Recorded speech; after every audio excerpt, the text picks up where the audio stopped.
All right, let's try it again. Can you guys hear my voice out there? And all right, now I know it's coming through. This is a problem. The last 2 weeks, I had to log out and log back in for the sound to work. This is an absolute problem. I'm gonna have to email them or just switch to something else. But this is a problem. Andy McPhail is out there saying peace to everyone, myself included, and the KWAZ family. Thank you for that. He drops a one saying he can hear me now. That's comforting, but it's a shame that this isn't working the way it's supposed to first time out. So I apologize once again for the delay in sound. What we're going to discuss tonight, we have a hodgepodge of topics tonight. Once again, you guys could join the Discord. Click the link at that's in the description and pinned to the top of the chat. Click the link, join the Discord, navigate to Shoot the Breeze topics channel, and you can post your topics as well. Make sure you post a prompt that's no longer than 2 sentences, right? Post a prompt and have an attachment to it, be it YouTube, X, sometimes TikTok is used here.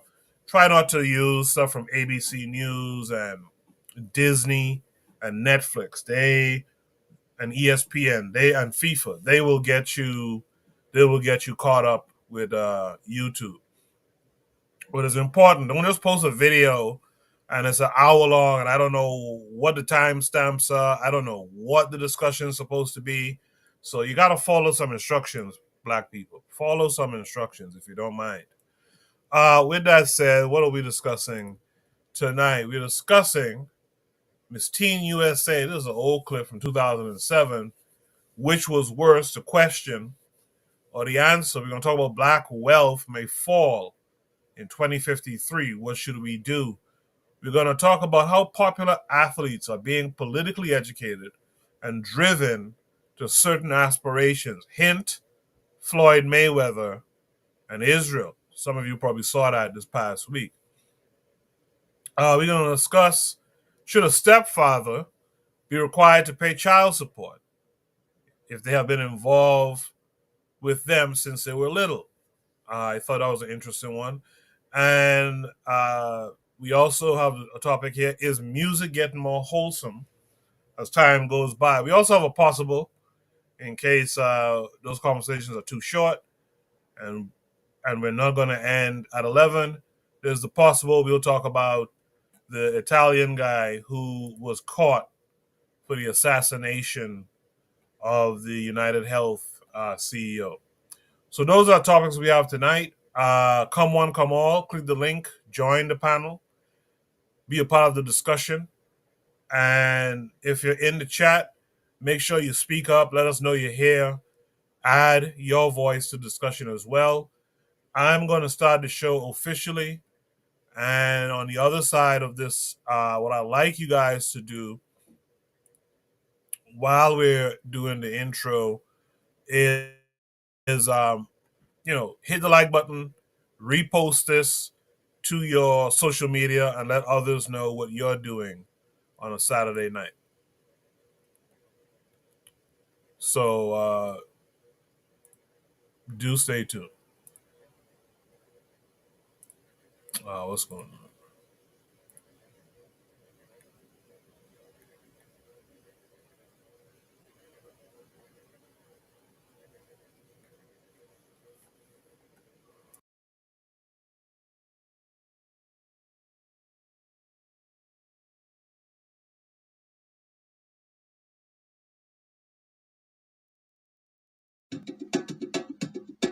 Hello there, dear listener. We hope you're enjoying this lovely discussion. If you're not already aware, this show is part of a podcast network called KWAZ Radio, a Pan-African nationalist and Garveyite network committed to showcasing the rich and varied thoughts of African people We have an exciting lineup of shows that we think you'll enjoy, including the Bitter Medicine Podcast. I think black people require too much buy-in. Like, we constantly have to sell black people on things that are beneficial to black people. The Pro-Black Perspective Podcast. I'm fearful that our people are not really studying how to get ahead, and we're kind of, continually staying behind. The Harsh Reality Podcast. To me, it don't matter. I think people are so dumbed down, it wouldn't matter what you reveal to them. They still are in the matrix. They're in the simulation. They're going to keep doing what they did. They lemmings. So to me, it don't matter, man. The Learning Curve Podcast. Sexual access has never given you economic empowerment. The only person who has ever been economically empowered by a sexual relationship is the wasp and his woman. The Cathedra Cheek Show. When we start rising up to fight for our own, I guarantee you they'll stop doing what they're doing. I guarantee you they would have let their brother go. They was waiting to see what black folks was going to do. Brother Bakari Podcast. Black people love to claim folks that hate them, right? They're a slave master, and they are ashamed of who they really are. The Forecast Radio. Like, if you pray to the same deity as, like, your enemy, and that God blesses your enemy more than you may want to reconsider who you praying to, And Tanzan, African Mind. Africans generally are welcoming of everyone. Sometimes, to my consternation, I think that they should be less, welcoming. If you love our podcast network, we would be grateful if you could rate and review us on Apple Podcasts. Follow us on social media, like and subscribe to our YouTube channel, and check out our website at www.kwazradio.com for more information. Thank you for tuning in. And now, back to the program. Yes, indeed. Some hiccups here, but it's all good. Make sure you guys are checking out all the other shows on KWAZ Radio. The one show that's not mentioned in that spot is Kofi the Black Critic. Make sure you guys are tuned in to Kofi the Black Critic as well. I see we have Afro Native World out there saying peace to Anthony. I see Anthony shouting out all the shows and a lot of the people who are around KWAZ Radio. Thanks for that, Anthony. I see Trigger Happy is with us this week. Good to have you back. Like I said, it's a hodgepodge of topics tonight, and we'll try to get through them. As it stands right now, there's no other panelists here with me tonight. But I'm not going to let that stop the show. Neither should you. So what I'm going to do is I'm going to drop Shoot the Breeze topic number 1 tonight. It comes with an attachment. We will watch and we will discuss. So Shoot the Breeze topic number 1 says, which is worse, the question or the answer? This is referring to Miss Teen USA 2000. This came with a video. Let me share my screen. Let me make sure I do all the things right this time. This came with a video. Make sure you guys can see it. So that's one thing I don't like with this new streaming service. Too many extra steps, too many places to make mistakes. But anyway, Shoot the Breeze topic number 1. Which is worse, the question or the answer? Miss Teen USA 2007.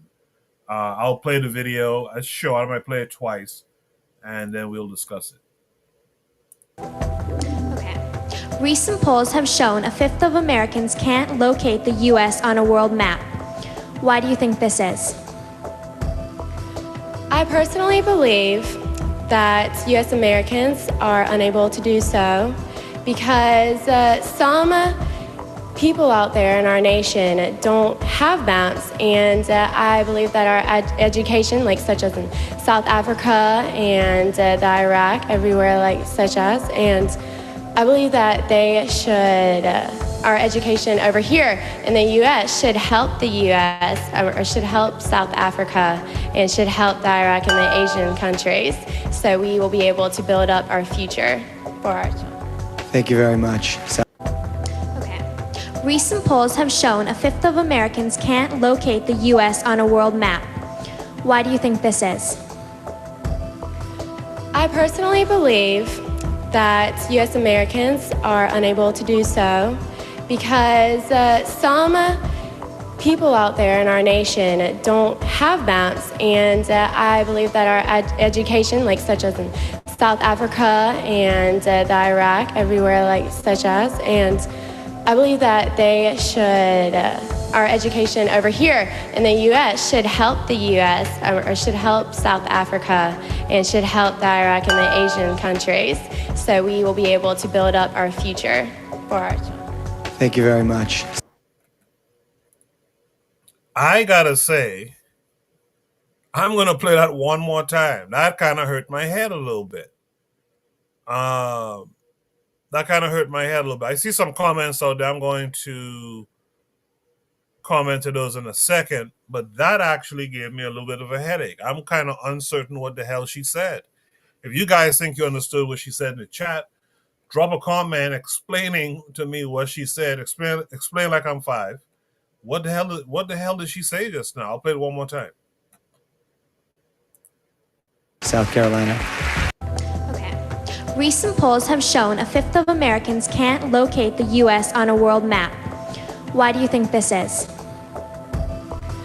I personally believe that U.S. Americans are unable to do so because some people out there in our nation don't have maps, and I believe that our education, like such as in South Africa and the Iraq, everywhere like such as, and I believe that they should, our education over here in the U.S. should help the U.S.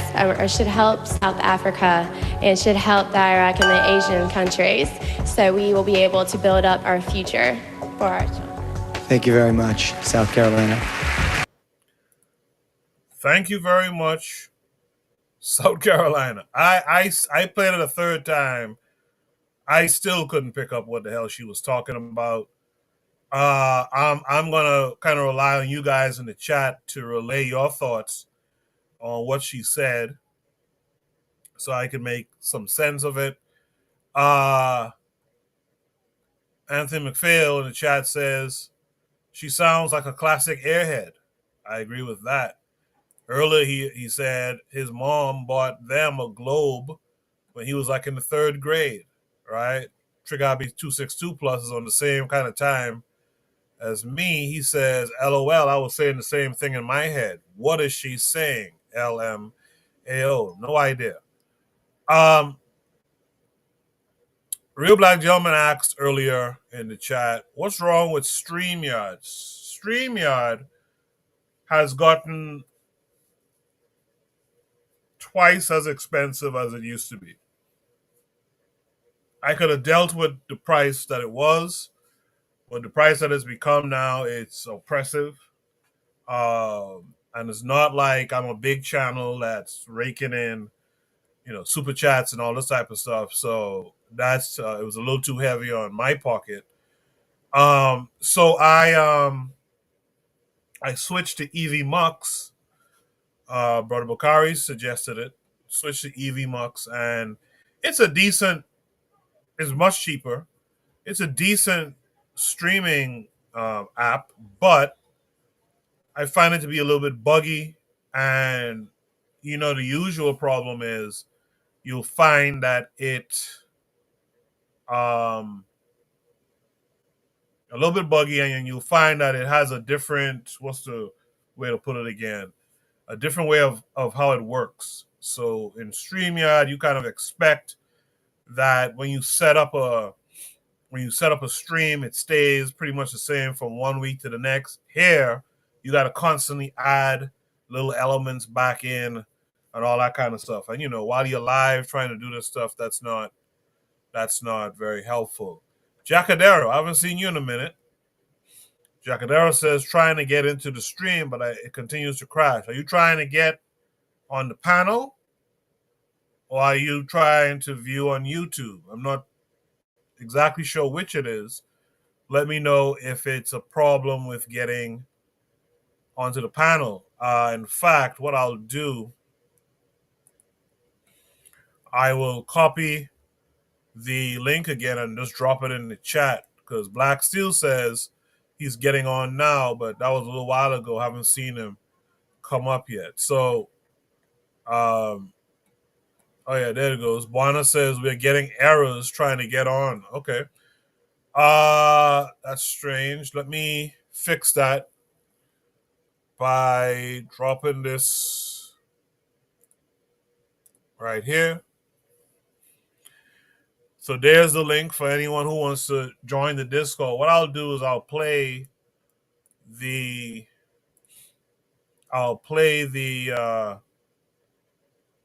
link one more time to see if I could finally understand this thing. And hopefully by that time, panelists will have joined, so do stay tuned. Okay. Recent polls have shown a fifth of Americans can't locate the U.S. on a world map. Why do you think this is? I personally believe that U.S. Americans are unable to do so because some people out there in our nation don't have maps, and I believe that our education, like such as in South Africa and the Iraq, everywhere like such as, and I believe that they should, our education over here in the U.S. should help the U.S. or should help South Africa and should help the Iraq and the Asian countries, so we will be able to build up our future for our children. Thank you very much, South Carolina. Jesus. A few people have joined now. I guess that arrow was prohibiting people from getting up here. Real Black Gentleman says, run-on sentences. Juana says it's saying we aren't able to initialize the session. I don't know what's going on there. So there's the link posted in the chat. You guys use that instead to get up on the panel tonight. With that said, I have some panelists who joined me now. I got Black Steel here. Black Steel, how are you this week? I'm doing good, Kaku. How about yourself? I'm hanging in there. I'm trying. Thanks for coming through. Yeah, that was a struggle to listen to, man. That she was just rambling with her word salad. She didn't know what to say, you know. She's up there for a beauty pageant, it's not a brain pageant. You know, she's just trying to do her best to string words together, hoping it sounds right. But yeah, it's not. The question wasn't a bad question, but you know, I don't know the girl, but she's definitely having a blonde moment. You know, that's definitely what she was doing right then at that point. So she was just trying to put some words out the time she was concerned. You know, everybody around knew it was stupid. She probably knew it was stupid, but she didn't know how to respond to the fact that most Americans can't read maps. What do you say? You realize the truth is that over half the people in this country read below a 6th grade level. A lot of them can't read the instructions on their medication. This is a nation of idiots, you know, and this is compounded by the education system, by the phones, by the everything is done for them, the AI. There's not a lot of critical thinking being done in the United States. And this is very much by design. The education system has been under attack in this country for, you know, at least since they integrated school, they've been attacking the education system. So this isn't really anything to be surprised about, at least I think. Yeah, so I'm not surprised. I'm more just annoyed. But then again, she was just spitting out words out. She didn't know what she was talking about. And that's okay. You know, she's in a beauty pageant. She's not going to be a teacher, thank God. She's not going to be educating the young people. She's not going to be in charge of making maps. She's just a blonde white girl. She's probably been able to coast by on her looks all her life. it is what it is. I'll leave it there. Thanks. I appreciate Black Seal. So Black Seal says the question wasn't bad. Obviously, the answer was pretty bad. Let's welcome in Jacadera. I haven't seen you in a while, buddy. How have you been? Man, it's great to be back. Can you hear me? Yes, sir. I can hear you loud and clear. Man, it's great. It's good to be back. Yeah, she's a bimbo. To say it lightly, man, she's a bimbo. But I don't think that we should expect much from beauty pageant contestants because it's in the name beauty pageant. Often the narrative in the Western world is that the better looking the person, the more likely that they lack intelligence. What's interesting is that her answer confused me on the question. So I'm glad that you replayed that because I had to hear the question several times because her answer just threw me off. Yeah, the answer was just wild. In chat, Real Black Gentleman just said, run on sentences. And then he quotes, and so, and like she just, I don't know, man. It's wild.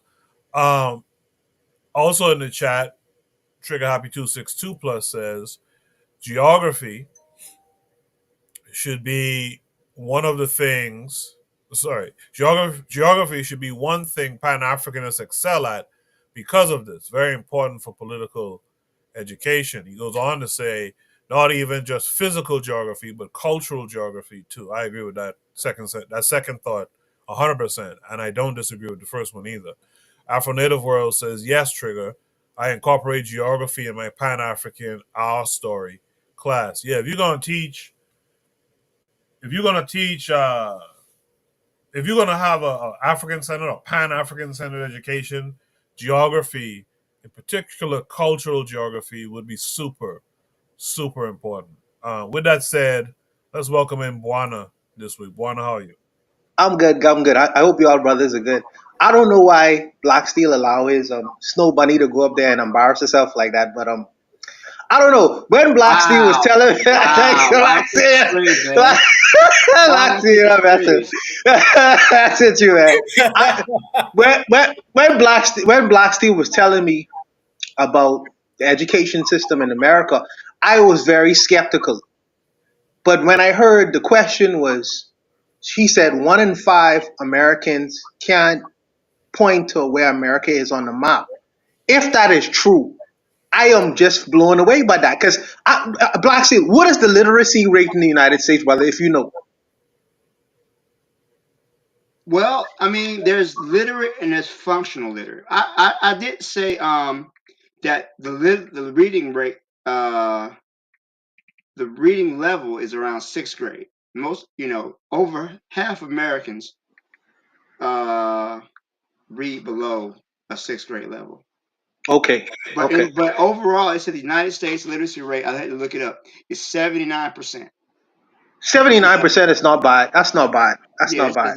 79% of adults in the country have literacy English skills that is sufficient for tasks like comparing and contrasting information, paraphrasing, and making low-level inferences. Low-level inferences. Yeah. Okay. Yeah. Okay. That explains a lot sometimes when you have these kinds of discussions, because when you want to appeal to a whole lot of people, we always have to get the discussion of knowing your audience. Right. And sometimes I wonder why some shows are popular and some shows are not popular. Like let's just say like a show like this, right? We are discussing political matters from all over the world. You have to bring something to the table, some political awareness, or even a little bit of political sophistication to be able to follow along and understand the discussion. And if you can't point to where your country is on a map, I mean, these kinds of conversations are going to be very difficult for you. So I understand why a large audiences are attracted to a particular message or a particular messaging. I think that one of Tariq Nasheed's, even though he's a controversial person, one of his brilliance is putting a lot of his ideas in cartoon form and making it simple enough for any ridiculous person on the street to look at it and laugh and still get a lot of messaging and ideas within the context of how you're trying to frame it. Because like I say, these kinds of discussions, the discussions that we have on this panel, unfortunately, sometimes is a little bit beyond the gate of regular, maybe don't say regular people, but regular people worldwide. Maybe. I'm thinking about that question and the ideas of why is it that she didn't even understand the question enough to answer it. You know what I mean? But if you coming from a perspective where most of your people are literate and you really don't need literacy to get you through life, all you need is being pretty. Being pretty, I would understand why she doesn't take even a question or answering a question seriously, or even understanding the question enough to answer the question effectively. So it just, I don't know, man, it speaks to a whole lot of different kinds of things. And it's not just in America, it's just all over. Because I come up with the idea a long time ago because I believe a lot of black people are bluffing. But it's not only for black people, but white people as well. You'll be surprised who's bluffing to the world and trying to present themselves as something what they are really not. But I'll leave it there though, for right now. Well, here's a follow-up question. Because I don't want to miss the idea here that this is Miss Teen USA, right? So this is a teenager. How sophisticated should a teenager be when it comes to geography, cultural geography, etc.? Let's talk about black kids in particular. How sophisticated should we want our teenagers all the way up to 19, right? How sophisticated should we want them to be? Anyone At can answer. least at least to the level where you could point your finger at where your country is. Better yet, the state that you live in. Better yet, if you could, because it's very important to know where you are in the world geographically. You know what I mean? Placement is important. Spatial awareness is extremely important. Some people, you can't even give them directions to certain things because they don't understand landmarks, distance, time to get there. These awareness kinds of ideas are extremely important to the human being. You know, and when you take that out of the equation, the human being is just lost in space. They're a space cadet. I think that that's an important feature, even for a teenager. Even for, because teenagers drive. Teenagers drive. They should know where they are, even within their state, even within the country that they live in. They should be able to look on the map. What if the machines break down, Koku? What if the satellites that's giving us electrical maps on our phones, what if that breaks down and you have to be able to find yourself on an actual map itself? What's gonna happen to you, man? So to your point, Buana, most people are dependent on technology, right? Most people have GPSs in their phones or GPS in their car. So when I was a kid, I was at ROTC. We learned how to use a compass. We learned how to read a map. I was in Boy Scouts. I learned how to read a map. I learned how to, compass, things like that. Uh, these kids ain't really learning that. This is the iPad generation. This is the Coco Melon and the Blues Clues generation or Bluey generation. These children are given an electronic device from the time they're able to sit upright, and that's basically their output. So the ability to retain information. Now, I know when this year started, I made sure to break down the continents. We made kids go over continents. We went over reading map skills, learn how to read a map. Now, did they retain that information? If I was to test them on it tomorrow, would they be able to tell me how to read a legend, how to be able to convert miles into kilometers? I gotta say, it would. I would be shocked if they did retain that information. But it's the dependence on electronics, and it's just overall the retaining skill anyway. Much of the knowledge that children are taught, it is not just reading; it's math as well. These skills are starting to decrease, But I need to put this in the proper context because education has been under assault in the United States. I'm going to speak just as the U.S. Ever since they desegregated the schools, right? What happens is that once the schools became desegregated, white people began a flight, white flight from the suburbs. From the inner cities. White people created schools that had charter schools or private schools to send their children to with the intention of giving their kids an education away from black children. Right? They didn't want to segregate. They didn't want to go to school with black kids. So many of the best teachers, the best supplies, they get sent to these private schools, these charter schools. Many of these charter schools are funded by the state in many cases. If your school gets a low grade, you can get a voucher from the state to pay for private education. Many of these private schools, not necessarily better, but many times they're going to have a majority white population. But the idea that the education under attack is that they really want to dumb down the American populace, right? They don't want people thinking too hard. Conservatives tend to do better in elections the less educated people are, right? People who are less educated tend to ask less questions. They tend to be less involved in their government. This is a desire, especially the conservatives. They don't really want that many people voting. They tend to do better when people don't vote. So this is something that they're concerned about, dumbing down the masses. And this is a pattern you see, again, going all the way back to the desegregation of schools in the 1950s in the U.S. This is a long-standing issue, is that how do we spend the least amount possible towards young people? Many times kids are studying to pass the test, not studying to get the information. They just want to pass the test so they can graduate. They graduate from school because, of course, the less students you have to graduate, the worse your school's record is. A lot of kids graduate, they don't really have no business crossing that stage. We have something called credit recovery in our school where the kid fails, they're a senior, they're put in this credit recovery class to recover that credit so that way they can graduate. So they could skip every day. I have some kids who skip every day. Don't show up to class. Go to credit recovery, and they're walking across that stage come May. That's garbage. That's garbage. What are you getting? What are you retaining? But the numbers make the school look good. So the school is an A school because they have a 97% graduation rate. You have a 98% graduation rate. But how much knowledge are these kids actually getting? A lot of times they just pass through just to graduate. So, I don't know if Jacadero wanted to add anything. Let me know if you do. But one of the things I am concerned with, and I think Trigger Happy's on the same page with me. I'll read his comment in a second.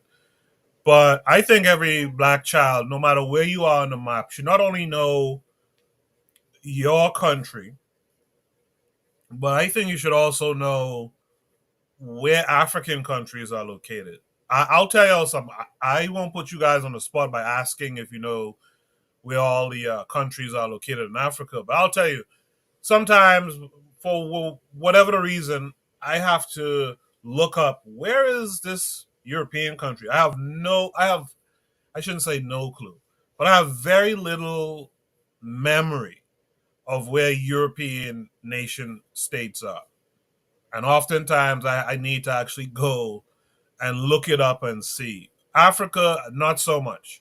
I don't have a problem with that so much, but European countries and stuff, I do have this issue. So I'm curious. Do you guys think that diasporans should know where continental countries are, and should continental Africans know where we are out here in in this hemisphere? But before you guys answer that question, let me just read some comments real quick. First of all, Brother Bakari's out. He said peace and Black African power. Shout out to Brother Bakari. Trigger Happy 262 Plus says for Black people, kids should know all African countries and countries where Black people are in high concentration, both the eastern and western flank, then all countries entirely. So Afro World said yes. He said both to yes. I guess yes to both. We have Jamelia in the chat saying good night. So good night to Jamelia. That seems like a new person. So thanks for coming through. Trigapi says, I can name all the African countries and even African island countries like Seychelles and Mayotte. I think I probably know all countries. Hold on. I think I probably know all countries, but African countries is what I do well the most. He goes on to say, I know Melanesian and Caribbean too. That's great. Anthony McPhail out there says, absolutely all Africans should know where we are. So I'll throw it back to the panel. Are you guys, well, first, let me, just out of curiosity, you guys well versed in the European So setup? I don't want to brag, but you're talking to the 1994 Eisenhower Middle School Geography B champion. I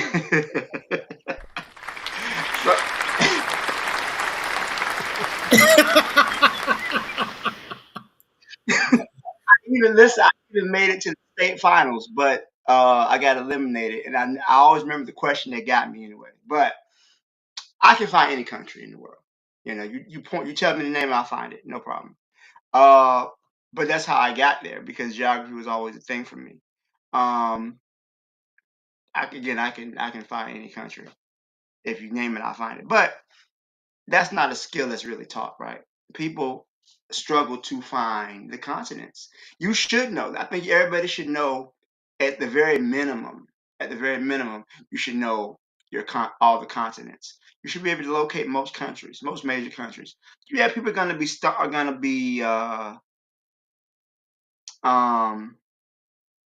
on, you say, a country like, Andorra. Where the hell is Andorra, right?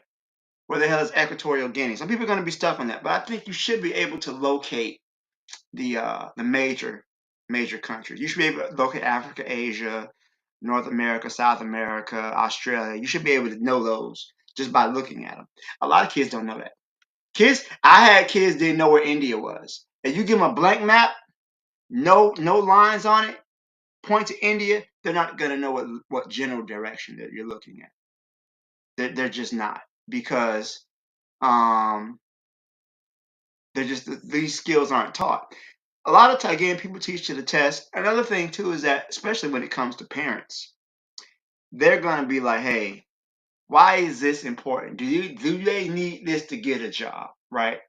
Everybody wants to grow up, graduate school, so that way they can get into the workforce. And people don't just like learning for learning's sake anymore. It has to be towards a goal.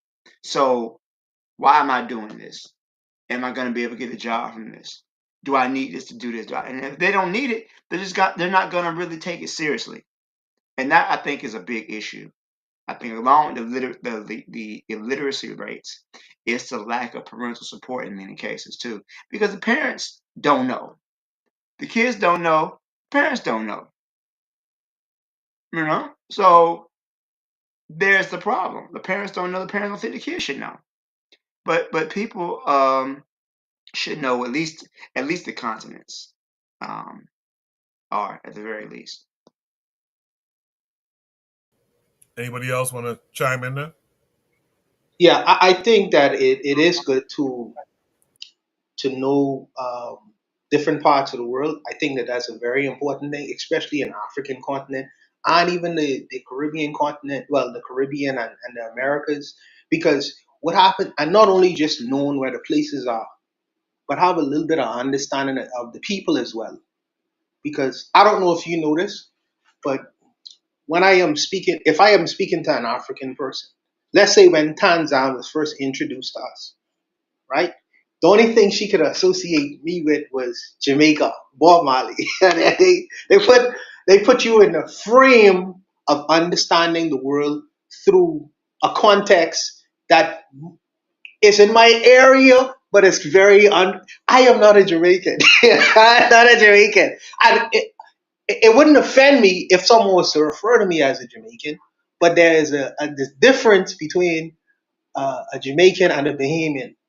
I would care And when she started mentioning a lot of little stereotypes about Caribbean people, I would wish that African people were to know the people within the Caribbean, so they wouldn't fall to a lot of the generalizations at times. And it's not their fault. Their conditioning is the same as ours as well, where Africa becomes a big continent and the people in it are just Nigerian. When I hear these anti-African conversations, they always stare to it being anti-Nigerian, as if Africa doesn't have 50 plus countries within it with distinctive cultures. Some African countries don't even speak English. Some Africans have never met a Nigerian, and then we lump a whole 1.2 billion people within a big country context when they are very different from one another. So I think that for us having a little bit of sophistication about the world and curiosity, not sophistication, curiosity, human curiosity about the world and learning about other kinds of people. I think it would be important to not only understand where they are in the world, but understand, humanize these people by trying to gain a little bit of a greater understanding and contextualize who these people are. Because all Caribbean people are not just Jamaican and Haitian. Yeah, right? So I think, and one other thing I wanted to say. One other thing I wanted. I think that it is important. I think that it is important to to know other kinds, groupings of people within the American context, because America is a international country. Well, some parts of America, like Florida. Florida, it would be to your advantage to know Spanish. It would be to your advantage to at least know Spanish. Even in an English speaking country like the United States of America, it would be to a great advantage of yours to know Spanish. If you go into one of these metropolitan centers like New York City, it would be good for you to have more than one language, or understanding about more than one culture, because not only will it improve your standing in the place where you are, but you are able to enter different kinds of contexts. I think it'll be to your advantage to do that. If you're in California, I'm thinking it'll be to your benefit to understand Spanish as well. So I understand students just want to get a job, but not only getting a job, but being a well-rounded person is important as well, because you could be able to be very versatile in very different kinds of contexts, especially if the state that you reside in is an international state where you have people from all over the world coming there to exist. you know. And yeah, that's what I have to say about. I kind of going off of the topic, but I'm thinking it's very important for us as African people to understand each other outside of, okay, that person is from Africa. Okay, what about Africa? Which country? What do they practice? Is he a Muslim African country, which is different from countries which is Christianized? Okay, that person is a Caribbean person. Okay, where in the Caribbean? Is he Dominican Republic? Is he Cuban? Is he Jamaican? Is he Bahamian, Trinidadian? These people have different contexts with different kinds of histories. So sometimes you gotta know very well who you're speaking to, or you might offend them unknowingly. Unknowingly. So I think it's important to do that. But that's a whole nother matter. That's a whole nother matter. But I'll stop there. In the chat, Anthony McPhail says, and we also need to stop referring to Europe as a continent. It's a peninsula, if anything. Eurasia, one landmass. Also, we have Cheryl is out there in the chat. She says, greetings. Afro Native World spoke to what Buana was just speaking to about the Hispanic Latino fallacy doesn't help either. I'm just kind of cherry picking some comments here because there's so many to go through. Trigger Hobby 262 Plus says, I don't know. Nigerians seem to be active and everywhere on the continent. Probably some rural groups don't meet a Nigerian. KW Don 7 is out. He said he had an encyclopedia set growing up. Oh, that's cool. That's real cool. KW Don 7 goes on to say there's an assumption by non-black people that every Caribbean black person is Jamaican. Yeah, when I first came to New York, I got that too. Oh, you Jamaican? No, So yeah, it's a thing. Trigavi 262 plus says, for me, I already knew the black Spanish speaking and Portuguese speaking diaspora because of world football. So I was never surprised that black people were in South and Central America. Afro-Native World says, what Buana said is real. If you're an English-speaking Caribbean, people think you're Jamaican. If you're Spanish-speaking black, they think you're Dominican. Yeah, it's a lot of generalizations in that way. Cheryl says, I'm only interested in learning African and Carib languages. When Buana was talking about Spanish, if you're in Florida and stuff like that, that thought crossed my mind. I figured someone will feel the same way. Should we be investing more into colonizer languages, or should we be trying to get away from it? That's trying to get away from it by practicing an African language. That's a conversation that we've been having, but needs to really be had by the entire group of us, I guess. Cheryl says, if I learn Spanish, then I'm going to the black parts of South America. All right. Is there any other last thoughts on this, Jackadary? You've been kind of quiet, but is there any other last thoughts on this prompt? Nothing. Nothing. Okay. With that said, then let's go to Shooter Breeze topic number 2. Shooter Breeze topic number 2 says, black wealth may fall in 2053. What should we do? This probably means African American. This probably means America's Africans and their wealth. This takes us to an article titled African American Wealth May Fall to Zero by 2053. It says you can have a glamorous 6-figure salary, advanced degrees, and an executive title at a large corporation and still be impacted by the negative net worth virus that is prevalent in black communities. According to the Road to Zero Wealth report published by Prosperity Now and the Institute for Policy Studies, the median wealth of black Americans will fall to zero by 2053 if current trends continue. For decades, we've been told that education is the great equalizer. Unfortunately, more education does not automatically translate into more household wealth in black communities. Ain't that the truth? The latest Federal Reserve Board survey of consumer finances shows that a black person with a bachelor's degree has a median net worth that is only 2/3 of the median net worth of a white person with no bachelor's degree. Let me read that one more time.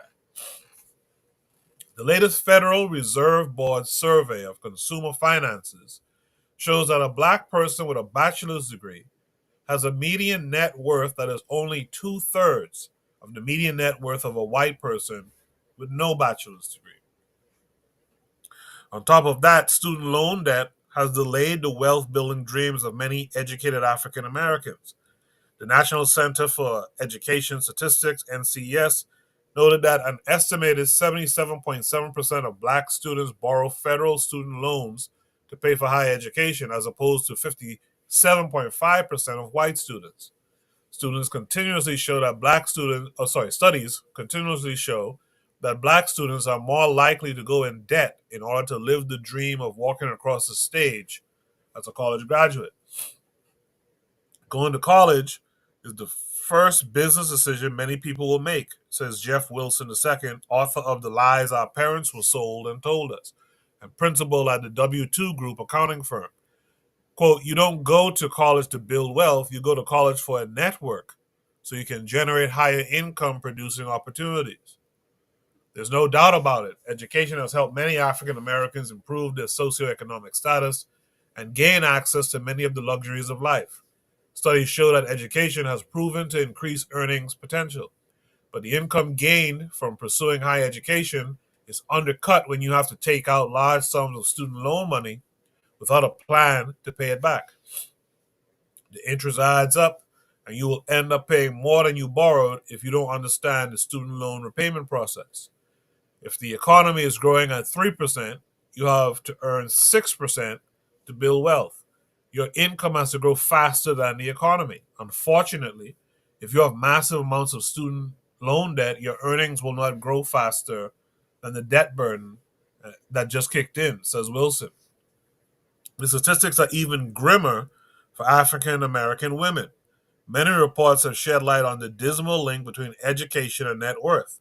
While black women are being applauded for being the most educated demographic in the United States, there is a harsh reality that undermines this acknowledgement, which is net worth still remains low.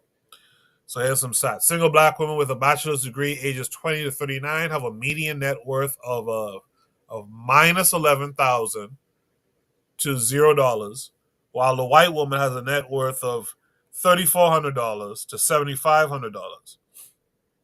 Married black women with bachelor's degrees, 20 to 39, have a median worth of minus or negative 20,500 to $7,700, while white women have a net worth range of about 19,000 to 97,000. Single black women with a bachelor's degree over 60 have a median net worth of about $11,000, while white women have a net worth of $384,000. Married black women with a bachelor's degree over 60 have a median net worth of $424,000, while white women have a net worth of $778,000. What's the solution? We have to change the conversation from working harder to working smarter. The harder you work for someone else, the more taxes you are subject to pay. I'm not just talking about income taxes. There are lifestyle taxes. The communities of color disproportionately pay that no one really talks about, says J.D. Smith, a Chicago-based wealth coach for Wealthy Women Daily. We have to be equipped with the knowledge to transform the income we make into wealth we can keep. Your money has to start working for you if you want to build wealth. The stock market has been one of the greatest generators of wealth in the last decade. No matter the level of education and hard work that has been put in by African Americans, many have not been able to take advantage of stocks as one of the best wealth building opportunities that occurred after the Great Recession of 2008. Wealth flows through us, not to us, says Smith. We are constantly transferring money from one institution to another. We go to school and have to take on additional jobs to fund our education and overall living expenses. Money typically goes from our jobs to the education system, and this pattern doesn't stop after graduation. When we get into the workforce, money often flows from our jobs to pay hefty mortgage and student debt payments to keep up with the lifestyles of our colleagues. We need to allocate more money toward investing if we want to build black wealth. So that was from the Black Enterprise Contributors Network. Thanks to the poster for making me having to read a bunch on a Saturday night, but it's all good. That was an interesting thing. I'm going to keep up the stats here. Hopefully this is on the screen. These stats are important. So for those of you in the future who might be listening to this entire episode or the clip of this Shoot the Breeze topic, these are some very interesting statistics to look at here. One of the things that jumps out immediately is that if you're married, you're better off. Let me see what my panelists have to say to all of this. Let me start with Jacadero. We haven't heard much from you. Let's start with you. What say you to this? I'm actually on the optimistic side about this. Reason being is they're not specifying. It's just funny that because we're in the day and age now where the Black Americans want to distinguish themselves from other Black groups in the United States. And since this is an article specifically referencing the Black community of the United States, I think that the more that African and Caribbean immigrants migrate to the United States, it's actually going to help this case. It's actually going to bring this up. The examples that I have is I'm here in the Midwest, and I was just in Sioux City, Iowa, and not only are there Ethiopian restaurants, but there's Ethiopian grocery stores, Somali grocery stores. There I believe there's a hookah spot that's Ethiopian. If it's not Somali, it's Ethiopian. I partaked in that last week, so that's how I know these things. But and then on the East Coast, I hear constantly. I have yet to be there, but I hear that the DMV area is heavily populated with Liberian, Nigerian, Cameroonians, and and then the Ethiopians. There's a spot in DC that's specifically called Little Ethiopia. If they continue to migrate and reside here, more and more kids are going to be born, and those generations are slowly going to call themselves the African Americans, and rightfully so. So I say that I'm looking at this optimistically. I'm saying that by 2053, I think that the Black American population will actually be contesting with medium wage average salaries of those of their counterparts like Latino and Asian communities. I appreciate it, Jack Doe. Yeah, when I used to frequent Maryland and pass through DC, down in that area, Ethiopians are big time, big time business owners for sure. To be honest, I didn't even notice Nigerians and whatnot, but the Ethiopians in particular, with their restaurants and stuff like that, they are big business owners down there. So thanks for that, Jack Darrow. Um, with that said, let's hear from Black Steel on this one. Black Steel would say it. Well, I disagree with what Jacadero is saying. The existence of having a business, I mean, that's all well and good. But the reality is that America is a racist country. That's point blank, period. The racial wealth gap, that's what we're really talking about, is the racial wealth gap, right? The racial wealth gap has always been there, right? Black people cannot work their way out of racism. So we really have to question what it is what are we trying to do, right? We're never going to live in the United States of America as equal partners. And that's not to say that okay, black people shouldn't work towards having a goal. But the reality is that we need revolution. We need Pan-Africanism, right? This whole thing trying to work, what's the expression? Work twice as hard to have half as much as they have. That's old. And I think that we're in a hamster wheel trying to keep up. And the more we run, the more we lose. And the minute we start keeping pace, they change the song on us. You know, for years it would talk about, oh, put your kids in STEM, put your kids in STEM. And these STEM jobs are being lost left and right to AI. Do trucking, do over the road trucking, learn a trade. And every time we try a new avenue, no matter how hard we work, we're still standing in place. The reality is that we live in a capitalist society where the wealth is funneled, is trickling up, right? Capitalism doesn't create wealth. What it does is that it distributes wealth to the top 1%. So even while black people are talking about losing all their wealth by the year 2050, the top 1% of this country gained over what over trillions of dollars over the same time period, and that's by design, right? So I think that, and another thing too, I didn't like the framing talking about black people living luxurious lifestyles or trying to keep up. No, black people are just trying to live. It's not an issue of us wanting to live in luxurious houses. It's a matter of us wanting to have a home. It's a matter of us just wanting to be able to have a car to get back and forth to work, able to feed our children nutritious food. Over half of black wealth was lost, over half. This is during the 2008 housing crash, right? This is the greatest loss of black wealth since the failure of the Freedmen's Bank back in 1870s, over 100 years ago. So when the housing crash happened, what did the American president Barack Obama do? He gave the people who crashed the economy more money and left out the people who were most affected by it, which was black people, because so many of us where her had been victims of these subprime loans. So this is a larger problem, but I think it underscores the failures of capitalism, of black capitalism too. On top of it, you're not going to work yourself out of this situation. This is something that, first of all, and you mentioned something about being married, but people do better. Have you noticed how toxic the black relationship spaces tend to be? You always hear women Yes, sir. say, well, I don't need a man. Hear men say, I don't need these women. Fuck these black bitches. Fuck these black niggas. I'm not doing this. I'm doing that. I'm not doing this. I need a man to pay all the bills for me. I'm not going 50-50 with no man.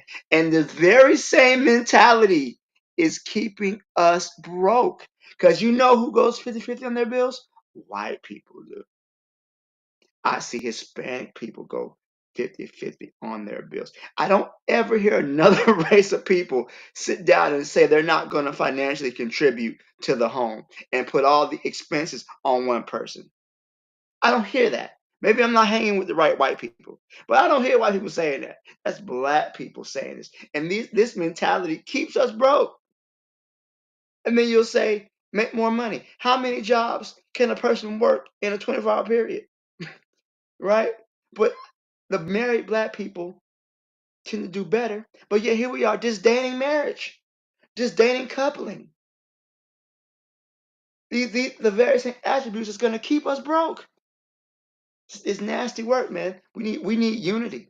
Because there was a time when black people didn't have anything but each other. And we knew the only people we could depend on was ourselves. And it's getting back to that very quickly. The social safety net that America's had since the Great Depression, that's almost gone. We're going to be back to where it was prior to that, back to the Gilded Age, if you guys remember your American history class, the Gilded Age. You know, that's where we're going to be stuck pretty soon. I'll leave it there. Thanks. I appreciate that, Black Seal. Before I go to Buana, though, Jackadera, do you want to comment anything Black Seal had to say? No, actually, he said everything that pretty much I agree with. But just to add more to what me and Black Steel were referencing is that yeah, it might not necessarily be like I'm seeing in the chat, like institutions that build wealth. It's more about the drive, and where our quote unquote foundational Black Americans, the FBA and the ADOS, lack. And I don't think that they lack it much. I'm actually going to be one of the African immigrants that is going to actually stand on that and say, like, I don't think they actually lack it much. But I think wherever they do lack, the African and the Caribbean immigrants will pick up. I've just seen, over the course of me living in the United States over 30 years now, I've just seen so much from the immigrants, especially their drive, and I'm looking. I've seen this. Articles such as these: the black wealth will deplete, it will fall off, and I'm not convinced. I'm actually looking at everything that I'm seeing firsthand and saying this is going to go the opposite, and it's going to be a shock to many. And for those that will say, "Oh, well, you got another thing coming. The United States has this and that, system set up into place to keep the black man down, to keep the black family down." I don't believe in defeatist mentalities, and neither do these immigrants. You ask the average immigrant, like what. Sorry. There's like a bad echo coming in. You ask the average immigrant, like from the Caribbean or Africa, like what fuels them, and they'll often say, like, back in my home country, for me to be able to do the things that I do, I have to go through a whirlwind of obstacles. Versus in the United States, as long as I can find a bank to finance my education, I can get a degree. As long as I pass an interview, I can get that job. As long as I can get whatever disposable income, I can start my own business, taxi, catering, photography, you name it. And yeah, I just say, like, I'd say just watch, but 2053 is going to be, as close as it is, it's still a long ways away, but the world's going to be shocked. The world is going to be very, very shocked. Those descendants of those immigrants are going to be the African Americans of the future, and people are going to be proud, very, very proud. Bro, defeatist attitude. What are you talking about? So what I mean is, like, you'll see, you'll see comments, like in the chat, like, oh, like, you guys got another thing coming, like America has this and that. One thing that the United States does do is that they respect nationality, and these immigrants are coming from their countries of origins, rather than with the African Americans. They've been here for 400 plus, and so they might not necessarily have that direct connection with a nation. Okay, hey, you're from Africa, but like, what specific nation? And so when some tomfoolery wants to be pulled, like a sabotage, right, of like a business, it's a bit more tricky, because again, like, that individual is being represented by a nation, because they can then just call their nation and be like, hey, this and this is going on. And I'm going to bring an example here. President William Ruto. Let me get serious for a little bit. President William Ruto of the nation of Kenya, when he was campaigning for his first run at the presidency in 2021, he came to the state of Nebraska, which I reside in, and he met with. Are you ready for this? He met with the Commission of African American Affairs, as well as the Kenyan diaspora here in the state of Nebraska. He was welcomed by the governor of Nebraska at that time, which was Governor Ricketts. Now it's another guy, but they welcomed President Ruto with open arms. What was discussed? One of the major things was that there was going to be a free trade agreement that they were going to work on. At that time it was President Trump, and allowing Kenyan goods to be transported duty free and vice versa the other way. So I say this is like, you have individuals that are backed by nations. America, just like any other Western nation, and I put an asterisk on this. They respect nations, especially when you're making money, because it's tax money for them. It's a win-win for both sides. Could I be wrong? Sure. I don't believe I'm wrong, because again, the solid evidence that I have is President William Ruto came to the state of Nebraska to meet with African American commissioners and talk about how we can have sister cities with Nairobi, Kenya, and Mombasa with sister cities of Omaha and Lincoln, Nebraska. Okay, so this is what I don't understand, right? When Black people point to the systemic, institutionalized policies that has kept us locked out of wealth, that has kept Black people poor, right? How is that defeatist? Because we're literally, for example, right, as a Black person who owns a home, Black people's homes are valued less than white people's homes simply because of the neighborhood they're in. So when Black people are literally losing, if, for example, if a white person owns the same house a Black person with, the white person gonna get more money. That's just an example. Look at all the fraud has been done by the banks. This is not a defeatist attitude. This is the fact we recognize that there are some real systemic issues and policies that have been done to keep Black people poor. Owning a business is not a pathway to wealth. And I guess that's really what the article is saying. Black people having college education, Black people owning businesses, owning homes. These are not enough to overcome a racist system. That's just the reality of it. Black people have been owning businesses since slavery. Black people didn't just start owning businesses. Black people always owned businesses. But when you have a economic system that is built on your subjugation, it's not a benefit to them. So even though some nation like Kenya might decide to trade goods, what happens when Trump decides to put tariffs on these people? International trade is about to go down. Look at what happened with all these companies, all these countries that are doing trade, like Venezuela, for example, which has some of the largest oil deposits in the world. Boom, sanctions, trade war. Now look at Venezuela. Look at all the other countries across the globe that are dealing with this. So this is not a individual way to outdo this. This is why we have to understand that there's certain avenues they want you to try. They want you to try those avenues because they don't really work. We have to step outside of the box that we've been placed in, and that includes home ownership and businesses. I would like to see you say these African immigrants are going to turn it around. I don't see how. If black people businesses, I don't think they're just talking about black Americans. I think this is something that's going to affect everyone in this country. I'll say it too much. I'm sorry, we didn't want to speak yet. No, that's good. So I say sorry to Koku. I want to also add to this and respond to Black Steel.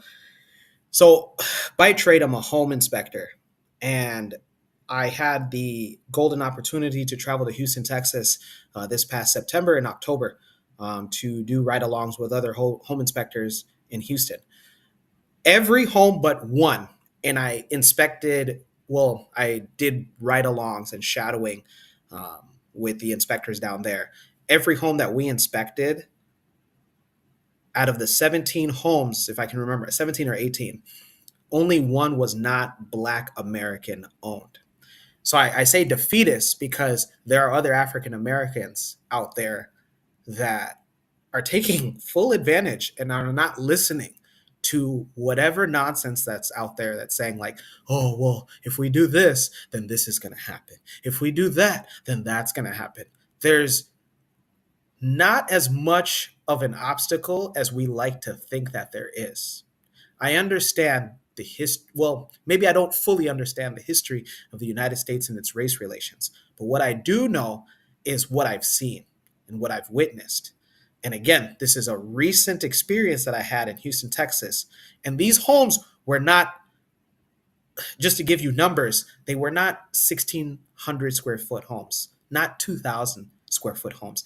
These were 3,600 and above square foot homes that all but one of 17 inspected homes were owned by African Americans. Let me just, before we go to Buana, let me just read some comments here. Cheryl says, as far as I'm concerned, those immigrants can replace us. And she laughs. She said, yeah, those immigrants might have higher income, but they will never have more wealth.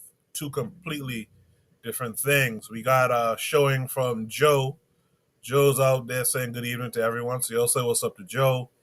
Cheryl says Black immigrants have no idea what they're in for in this country, but they're going to learn real quick in the next 3 to 4 generations. Cheryl had another comment earlier concerning whether or not we should be adding to this American capitalist imperialist agenda, but you guys can scroll back up and check out those comments. Afro Native World says, I think young people across ethnic groups look down on marriage.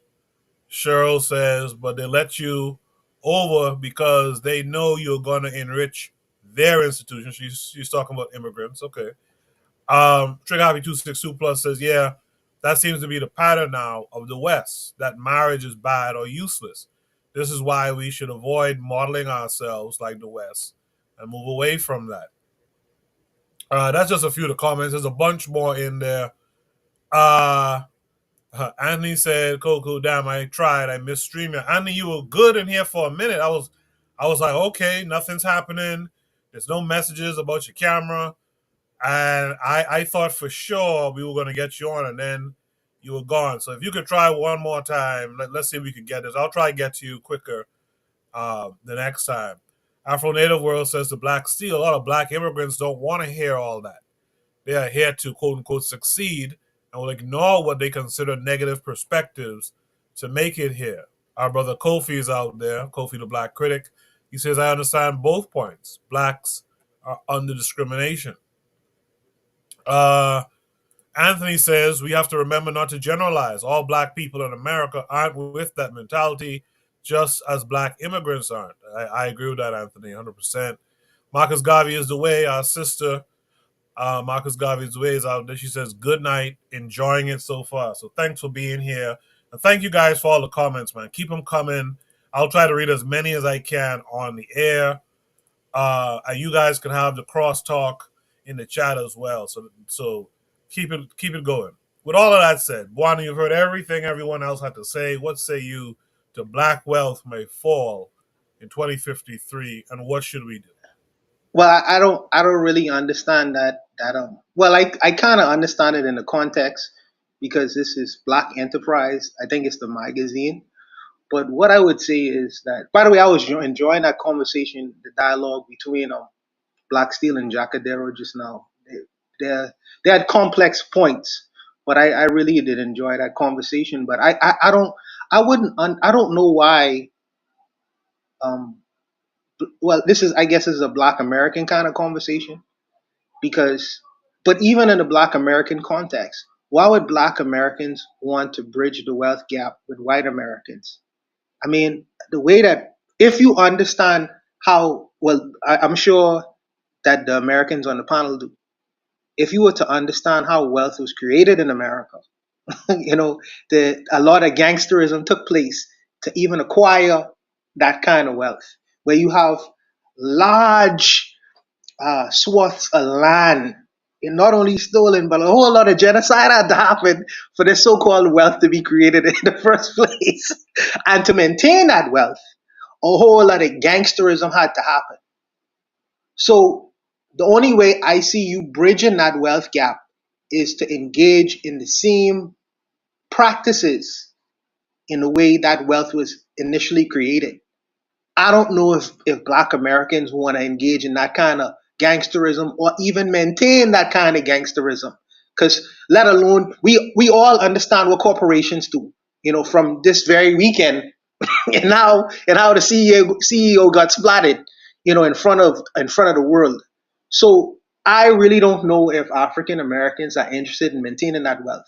But for me, I look at it in a Caribbean context where I am. It's like, why would I want to bridge the wealth gap with the typical Englishman, knowing what the Queen and her gangsters did with the whole entire universe, and how she maintains that money and maintains that wealth? Well, she died with it and passed it on to her son.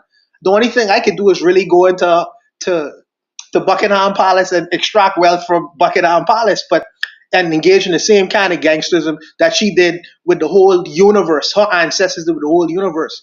But besides that, I don't see there is no catching up. I don't see no time soon that Black people will be interested in going into these banks and taking all the wealth and property and then murdering all the white folks and doing the same kinds of things they did to the Indians, and then, you know, enslaving people and bringing them from Europe and then creating wealth off of that as well. I don't personally think that Black Americans have an interest in that. So in trying to bridge this so-called wealth gap, I don't know if they have an interest in engaging in the same kinds of practices and traumas. I don't personally believe that, you know, but they might, you know, they just might. So I don't want to speak for them. But what I am interested in is for us as Black men and women to bridge the productive value gap, being productive people, human beings on this earth, you know, bridging the innovation gap. You know, we need to be able to create we had this back in the day, but not so much right now. I don't want to create another Elon Musk, but people of his ilk, where you have great thinkers, great technocrats, great all kinds of different things in regards to industry producing kinds of people, and let that kind of wealth take care of itself. Because if you're already in a so-called free market economy, where the roads are paved to you, but for you just get a business license and you can engage in any kind of industry that you wish. And if the market wants you there, you can improve your standing. You know, we need to get an industry. What industries do we own and control? You see, the small hats have Hollywood. They have a lot of the banking system. You see the Indians. The reason why you're seeing so many American Indians right now in terms of politics is because of the technocracy, the technology that exists right now is being fueled and funded by Indian sweat. Indian American sweat, Indian across the sea sweat as well, but really Indian American sweat. They're importing that kind of labor here because they understand that the Indians have a stronghold in the technology market, and they are creating a whole lot of money with that. Yeah, a whole lot of money. So now you're seeing them on platforms you didn't necessarily see them in the past. The Mexicans have the drugs market. They have the drug industry. For right or wrong, they have a lock on that. The Mexicans and Colombians. What industry? We could say that we have the music industry, but we don't own and control that industry. You could say that we are part of the athletics, what is NBA and all these football industries and things of that nature. We don't own and control these industries. We just labor. We are the labor in these industries. So I would like to see us being productive and creating industries for ourselves. But I am not trying to bridge this so-called wealth gap. I think that's for me that is delusional on many different kinds of levels when you really consider that.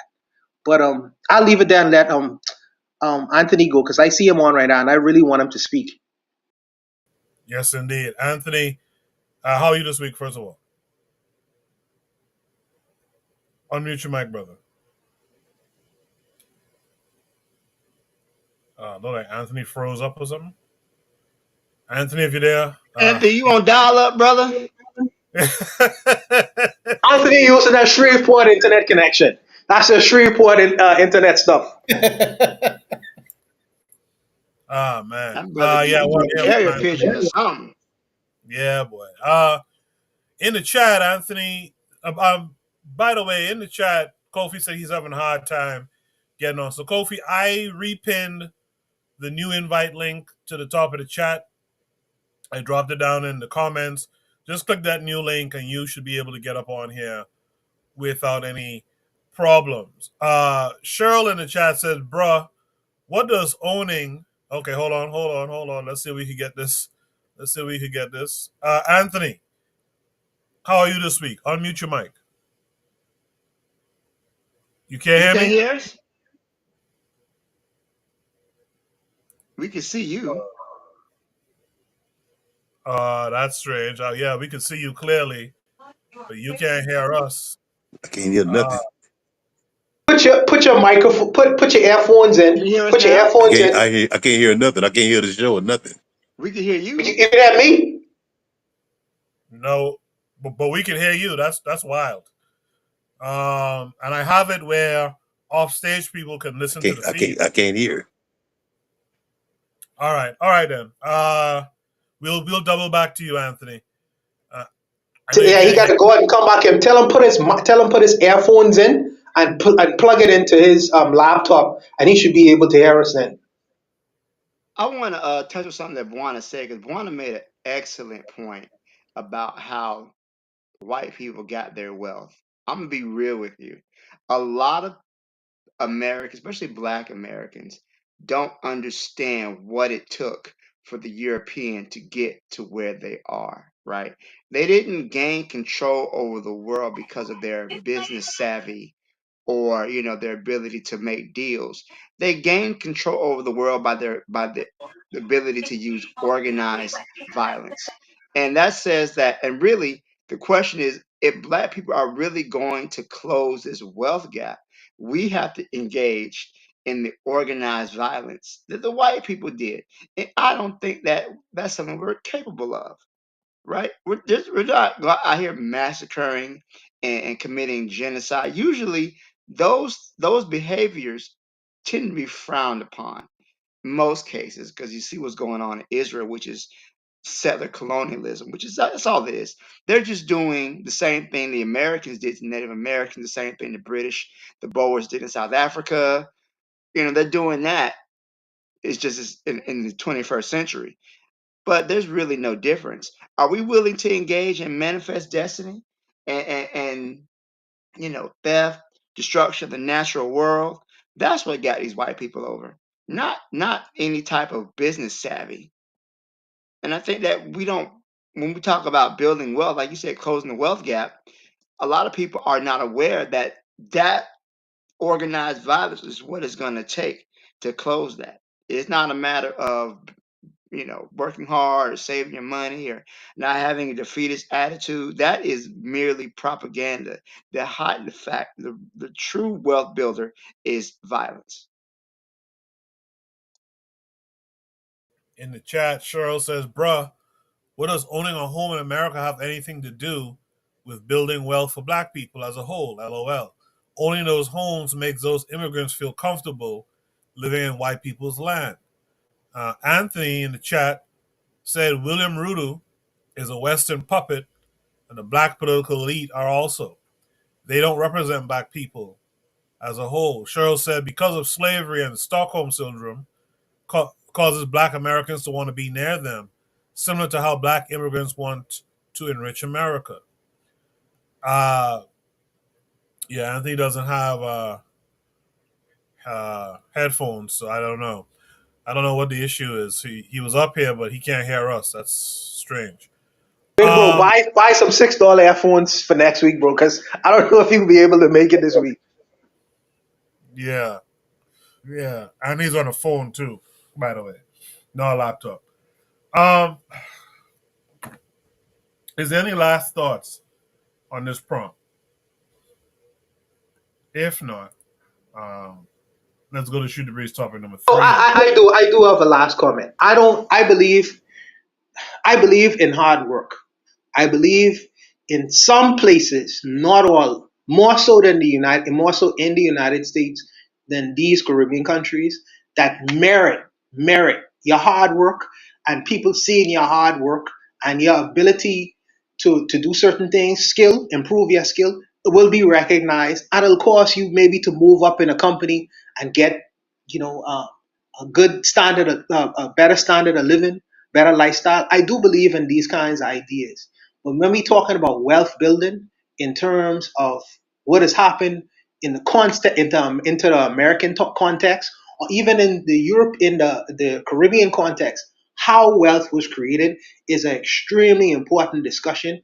And don't get mesmerized, as Black Steel was saying and thinking, by believing that it was business savvy, but that business savvy was backed up by a whole lot of gangsterism. And I really don't want us to forget that fact. And it's been maintained by a whole lot of gangsterism as well. So if you understand that, then you will have a full idea why certain people have wealth and why certain people was denied of that wealth. That's a very important discussion, and context is important in that kind of discussion as well. So I'll leave it there. Before I push on, 1 second. Before I push on, let me see if Anthony can hear us now. Hold on a second. Unmute your mic, brother. Man, I still can't hear the show, man. Damn. Oh, wow. Man, it's fucked up. Well, Anthony, hang out with us in the chat. I can see it, but I can't hear it. Oh, I'm talking like Anthony can hear me. Y'all in the chat, let Anthony know. Just hang out in the chat and give us commentary from the chat. I'll read it on air, right? I done raised the joke up and everything. I think Jacadero wanted to add something. Yeah, last thing, it was said, what is home ownership? What does that have to do with the black wealth in the United States? As opposed to what is what I want to ask back, as opposed to living in apartments for the rest of your life. Yeah, you understand? I think we all need to understand that not everybody wants to just get by. There are some people that want to strive. And sure, is it in another man's land? Yeah. Let me tell you guys something. There are some individuals that, regardless of what situation, they want to make the best out of it. Because I'm going to speak for most people and say most people don't want to live in just what's the word, normalcy. Nobody just wants to that's it. We're going to do what everybody else does. There are some individuals that are like, no, I'm going to strive for more. Cheryl in the chat says, she said to an African immigrant, you guys have so many skills. Why not work with people on the continent? It may involve revolution, But I find African immigrants and Black Americans are scared of that. I did want to ask earlier, because Cheryl kind of brought it up earlier. Does it make sense trying to strive? And Jacadero kind of mentions this a second ago. Does it make sense trying to strive in this white man's system called America? Does it make sense striving to build their dream? Right? You might make some shillings off of it, sure. But does it make sense putting our intelligence, our work ethic, as Black immigrants, as Black Americans, what have you? Does it make sense for us to really build this this empire? I'll just quickly throw that to the panelists, and you guys let me know what your thoughts are. Well, I mean, if you're in this country, right? If you're a Black person in America, whether they like it or not, your tax dollars go towards funding the war machine. Your time, your effort goes towards that. And many of us, I got to say, we're not, outside of these ADOS, FBA clowns, we're not patriotic like that. Many times we just live here, just want to live our lives, truth be told. But the reality of the system is that this is the United States of America. And this is a system that's built on racism. So, again, like I said in the chat, owning a home. If you're a Black person owning a home, when you send an appraiser to appraise your house, you're gonna lose money. And you can keep your home as nice because that is America's racist. There's racial bias built into the system, right? I don't honestly think. Quick question that repatriation is a feasible goal. And I say that because there's 42 million Black people, maybe 45 million in the United States. It's going to take probably centuries to move that many people to someplace else. And I was just talking to the U.S. What about the entire diaspora? Where are these people going to live? It sounds good on paper, but it's going to take, that would be the largest. It would take hundreds of years to do that. Hundreds of years for that to happen. But that is not necessary though, because Marcus Garvey didn't necessarily need all Black people to come to the continent, but he wanted to create Black people building networks and trading with each other, so that way, no matter where in the world a Black person lives, right, they would still be protected. They would still have the benefit of an African nation. And I always remember what Malcolm X did. We talked about China. China endured what is called a century of humiliation. And now China is the world's probably second strongest economy. And during China's humiliation, things were bad for Chinese people everywhere in the world. It was said, it was an expression that you don't stand a Chinaman's chance. Basically meaning you don't stand a snowball's chance in hell. There were lynchings and violence against Chinese people. The U.S. Congress passed the Chinese Exclusion Act, right? But once China became a strong nation, they were able to support their people overseas. Therefore, it's the same principle for Africans in the diaspora. Where Africa goes, so goes the rest of the African people. So African people, as long as Africa is in a poor situation, in a disadvantaged situation, African people will continue to be that worldwide. So whenever I read Garvey, I don't think that the idea is that everybody got to move to Africa, but everybody needs to work together to build up Africa so that Africa is strong enough to protect its children no matter where in the world they're going to be. Yeah, I agree with that 100%.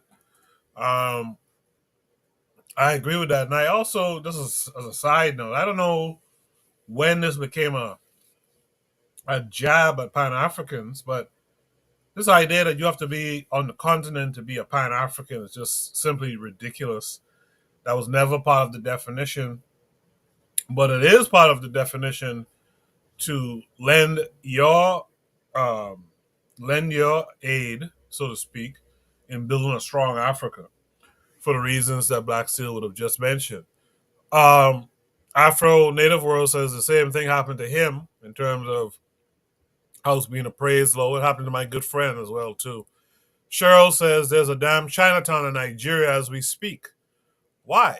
Trigger Happy 262 Plus says repatriation has to be framed as a strategy of Pan-Africanists to go and build African states in order to project power, and not necessarily all Africans going back to Africa, which echoes what Black Steel was just saying. Trigger goes on to say in order for Black communities in the diaspora to thrive, they need the continent and its states to support them. Well said. Anthony in the chat says that it's kind of like being a maid and a butler in the big house. You get some benefits, but you're working for the house. Yep. Cheryl says, see, this is the problem. Black people don't think long term. We only think about tomorrow. White people think 100, 200 years in the future. That's the exact problem. Did anyone else want to respond to that last thing I had? If not, we can move on to Shoot the Breeze topic number 3. Okay, Shoot the Breeze topic number 3 says, how are popular athletes being politically educated and driven to these aspirations? Floyd Mayweather in Israel. This came with a link that's going to take us to YouTube. What we'll do is we'll play the video as per usual. It's only 6.5 minutes, and then we'll comment.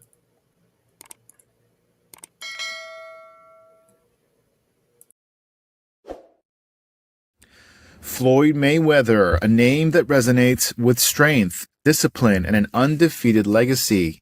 Known worldwide as a boxing legend, Floyd Mayweather has spent a lifetime fighting and winning. But recently he's championing a new cause far from the ring, one that has left an indelible mark on his heart. Stay until the end to discover the powerful moment that left even this world champion visibly moved. Since the tragic events of October 7th, Mayweather has been one of the first and most vocal figures to stand with Israel, visiting the country not once, not twice, but 4 times in just a few short months. He's come as a friend, an ally, and a true source of strength to those who need it most.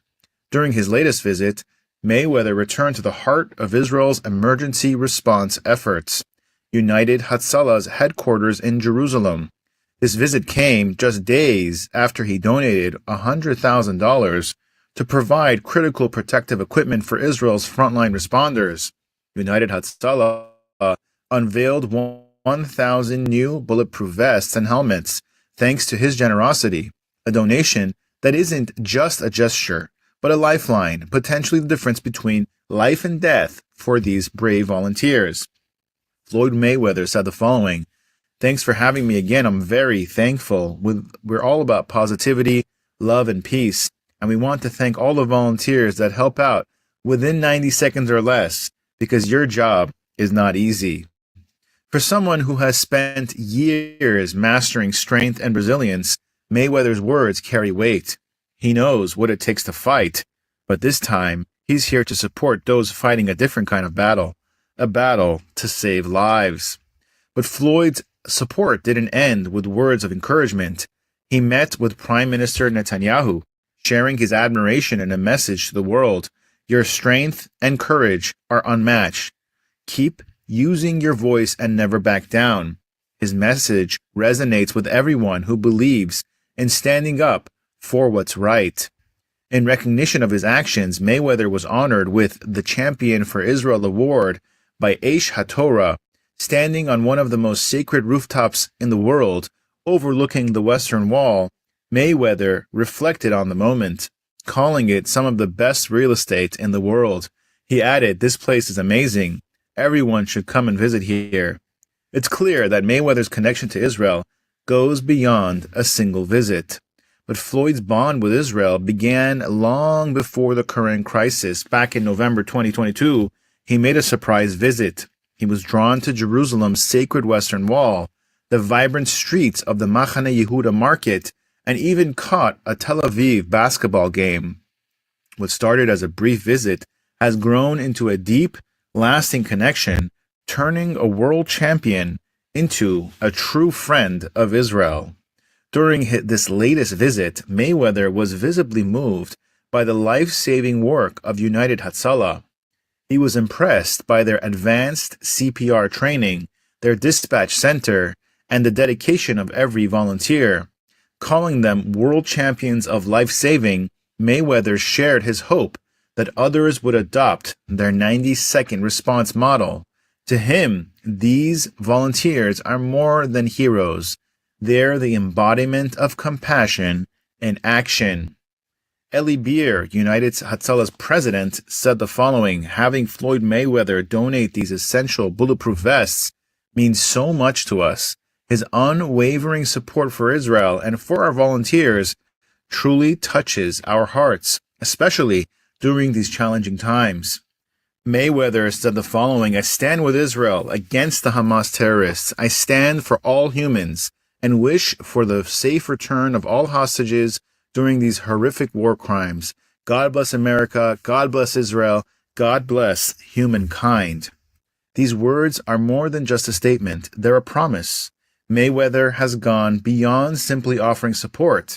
He's put his actions and his resources behind his words, demonstrating that he stands firmly with Israel and its people. And by the end of this video, you'll understand just how far he's willing to go to make a difference. What drives a world champion like Floyd Mayweather to take a stand in a battle halfway across the world? Could it be that he sees the same resilience in Israel's people that he spent his entire career embodying in the ring? Or maybe it's a sense of shared purpose, a belief that courage, compassion, and unity are worth fighting for, no matter the distance. What do you think? Can figures like Floyd Mayweather make a real difference in times of crisis? And what does it mean when someone of such influence and stature chooses to fight for others in a completely different kind of battle? Floyd Mayweather's commitment to Israel is a testament to the power of one's compassion. His visits, his donations, and his public stance remind us that even in the darkest times, there are those who choose to stand up for what's right, shining a light for all to see. What do you think? Has Floyd Mayweather's story inspired you? We'd love to hear your thoughts in the comments below. Join the conversation. Subscribe to stay connected with. Yeah, the thing about these athletes is that it's money over everything for them. It's money over everything for them. So Floyd ain't out there for free. Floyd know why he's out there. Floyd is about making money. And what gets me with these guys is make money, sure, but have some principles about you. Like these guys like Floyd who will tell you they ain't African. Mace, sorry, not Mace. It was Cameron who said something similar. These guys say what they got to say to distance to. First of all, they do these things because most black folks, like it was stated earlier in this broadcast, most black folks ain't really thinking too deep, and so they see this kind of thing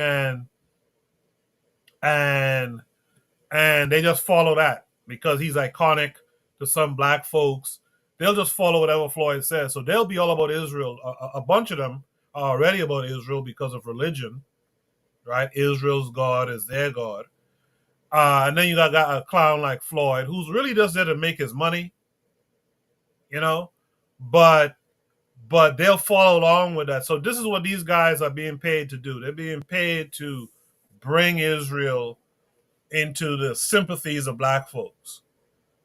And Floyd and them, because they're kind of silly and because they're money hungry, they're grabalicious like that, They'll do anything for the little money that's being pushed their way, even downplaying their Africanness as well. So let me just get to a few of you in the chat. There's one person I'm going to get to real quick on the panel here. Buana, that thing that you posted in the private chat. Let me see if I could play it as well. Just a few comments. Trigger IB262 Plus said none of these athletes get any sort of political education. Major sport accomplishment places them in Europe. Typically, Cheryl said this, and I think it works in this prompt as well. I think it's from the last prompt, but I think it works with this one. She says black people are invested in multiculturalism. China thinks as a unit. They don't care about mixing with other people. That's the difference. So I think that works for this as well. Cheryl said he's a damn clown. Buana posted a YouTube video. You guys could check it out. Cheryl says, so you telling me he skipped over the whole of Africa and went straight to Israel? Fuck out of here. I agree with you. Last comment. I left this comment for last, even though it was posted earlier. Black Steel in the chat said, I just threw up in my mouth a little bit. Black Steel, I'll put it to you first. How are popular athletes being politically educated and driven to these aspirations? Floyd Mayweather and Israel. What say you? Oh man, this was painful to see, man. Real talk.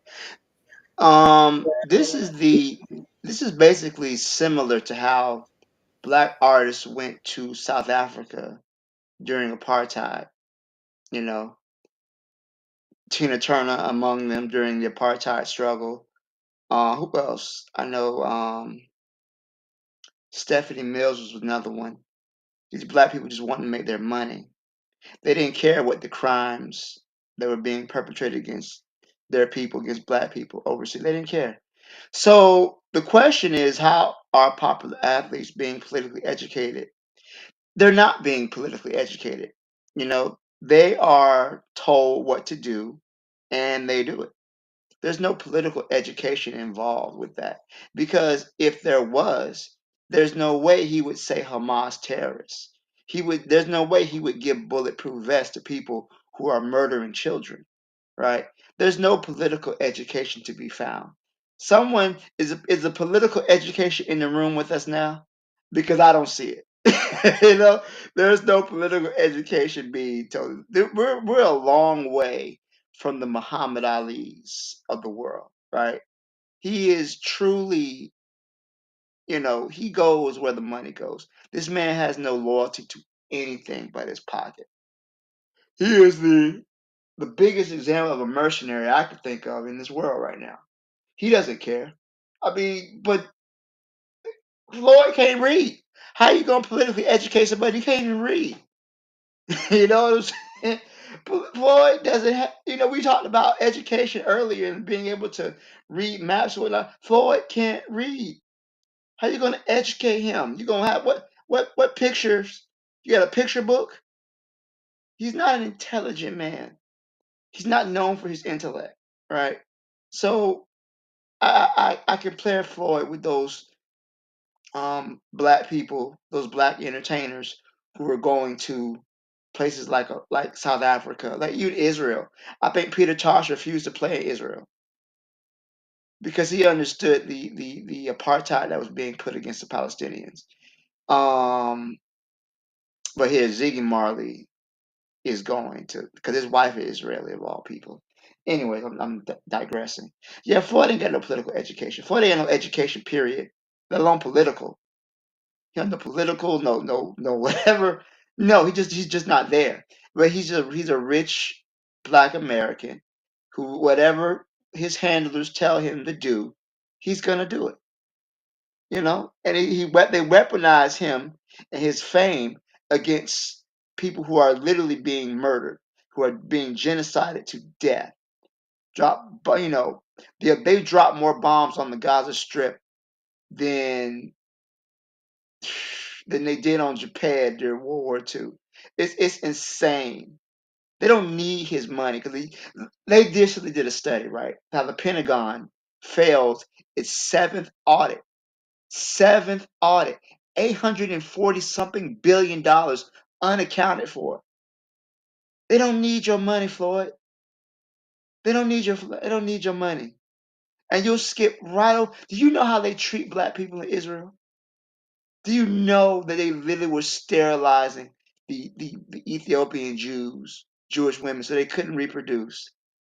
But you want to go over there and sign hats and give out bulletproof vests, nigga, kill yourself. I'm done.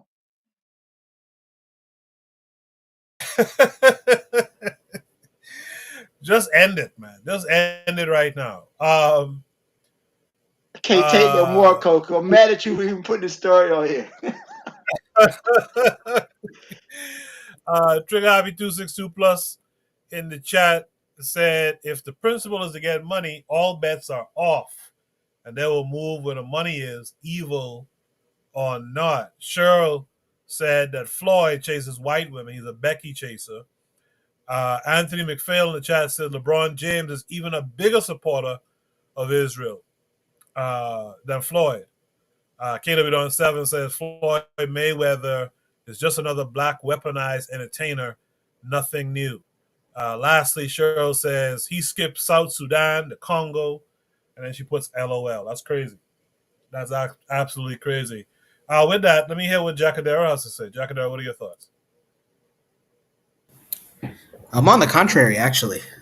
So first, congratulations to Floyd to meet a prime minister of a sitting nation. You understand? No matter what kind of controversy that they're under, how many of us are meeting prime ministers? You understand? Even the athletes, even the affluent of us, the movers and shakers of the United States, they're not meeting heads of nations. So congratulations to this guy. He's a boxer. Just think about this. He's a boxer, and he met the prime minister that's currently in a war. No matter Bro, what. Are you serious right now? You gotta let me finish, big dog. You gotta let me finish. Oh my God. You gotta let me finish, man. You gotta let him rock. You gotta let him rock, Black Steel. Let him rock. Let him rock. Black Steel, you'll get your chance. I apologize. You I got appreciate it. A boxer. Just think about this. A boxer from Grand Rapids, Michigan, met a prime minister. Like, just think, this is probably, he was in the Olympics. And even at that point, when he became an international boxer on an amateur level, he wasn't meeting with dignitaries, but he met the prime minister. He met the prime minister of Israel. Guys, you like, just really think about this. A boxer met the prime minister. He has no political background, and he met him. Okay? And I know some of you guys would scoff at that and say, oh my God, I don't know if I would meet the prime. Yeah, right. I'm telling you right now, any dignitary, it's an honor. Some of you guys will go the rest of your lives. Now, maybe, some of you guys will say, I don't have any political aspirations. And absolutely, yeah, that's fine. And you don't care. That's okay. That's perfectly fine. But just know that he did, though. He said, hey, I'm going to go on this trip to Israel. And if I get the chance to meet a dignitary, and he met the biggest dignitary of that nation. Second thing is, the conversation is, or this topic is, are athletes, what kind of political education are they getting? So we have to ask ourselves. Floyd said it himself when he was I followed Floyd pretty closely growing up because he was somebody that, just like me, grew up in the Midwest. Just like me, had a trade, and his trade was boxing, and he wanted to show it to the world, his talent. He got to a point where, after they snubbed him at the Olympics, I can't remember which year it was, but they gave him that loss. And he didn't get a medal. And he said he's never doing amateur boxing ever again. And he got to this professional level that he's at now, retired. So I bring that in relevance to where or what type of political education are our athletes getting? Well, if we're not getting to them,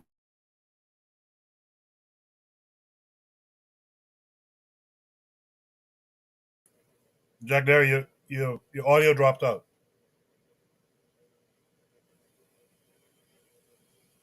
Can you guys hear Jack Adera? No, I can't help. It went out for some reason. No, thank God. Oh, Jack Never let Adera that dropped. man cook again. Take the utensils from him, dog. Don't give him nothing. Jesus. Yeah, yes. We can hear you now, Jacker. Go ahead, brother. Go ahead.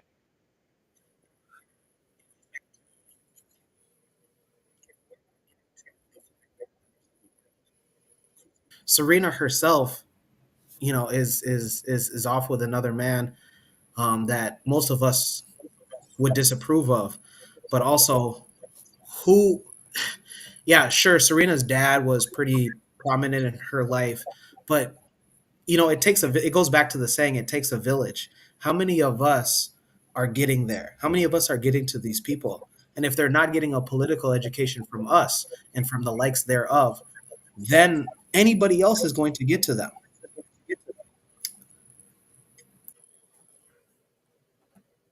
Yeah, so I was thinking about that too when Black Steel was speaking. Is it a failure that we didn't get to him? But I would counter that question, or I guess I'll answer that question by saying the only failure we had there is that we're not giving him the bag. And these guys are bought and sold, folks, man. These guys are bought and sold. And the problem is we didn't give him a bag, so he's not going to speak or do anything that's sensible towards us. So but I did think about that when Black Seal was originally speaking, because that's something that we do have to be mindful of, is that we got to start pushing, like Afro Native World in the chat, or who was in the chat at least earlier.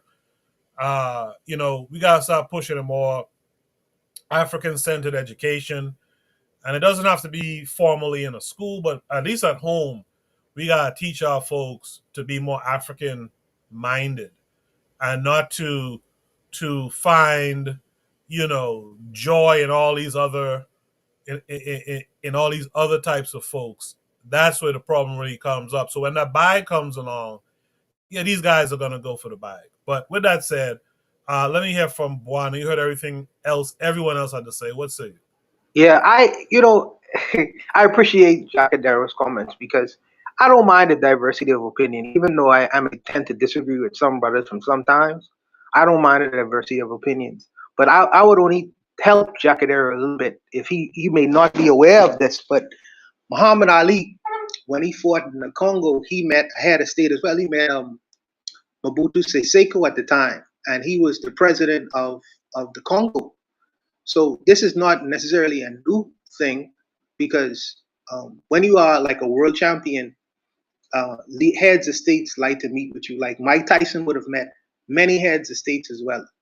And I don't know if Mike Tyson gave so much deference to the state itself, after meeting these people. So you get introduced to heads of states when you are so-called, and this thing goes back to Jack Johnson. This thing goes way back. When you are so-called the head of state, or the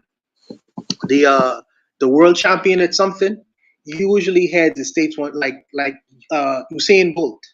Usain Bolt shook hands with many heads of states, but he still holds solidarity with Jamaica. I'm sure he has met the Jamaican Prime Minister. In fact, I was just at a party the other day drinking rum, and the Prime Minister came to the party with a bunch of his bodyguards. I mean, at the end of the day, I understand the idea of, since you watch these people on TV and you perceive them as great people, because the only time you get to see them is through the television screen. So they seem so far removed from what you are used to. But Jacadaro, I would only remind you, brother, that these are human beings just like you. No greater, no worse. One day they'll be shitting on themselves as you will be. Or you will forget that your name was Jacadaro once. If you get that old, these are human beings, brother. No greater, no worse, brother. And they are just like you. They only have positions of authority, but they are human beings. And when you break them down to this core, But let me also say this though. Israel is using an interesting strategy. Israel is recruiting, it seems to be, popular entertainers and artists for their own purposes. Like there used to be a rapper back in the day called Shine. This rap African, well, he is an African American. A rapper called Shine. He used to rap under P Diddy's label. Okay. Now this particular gentleman, he went to jail, and then he said that he, in his awakening, he wanted to be a Jew, some kind of Jew. So he lived in Israel for some time, and now he is the opposition leader of a country, a whole country. Now this man is freshly out of prison, and now he is the opposition leader of a country. And one would ask, how is that possible?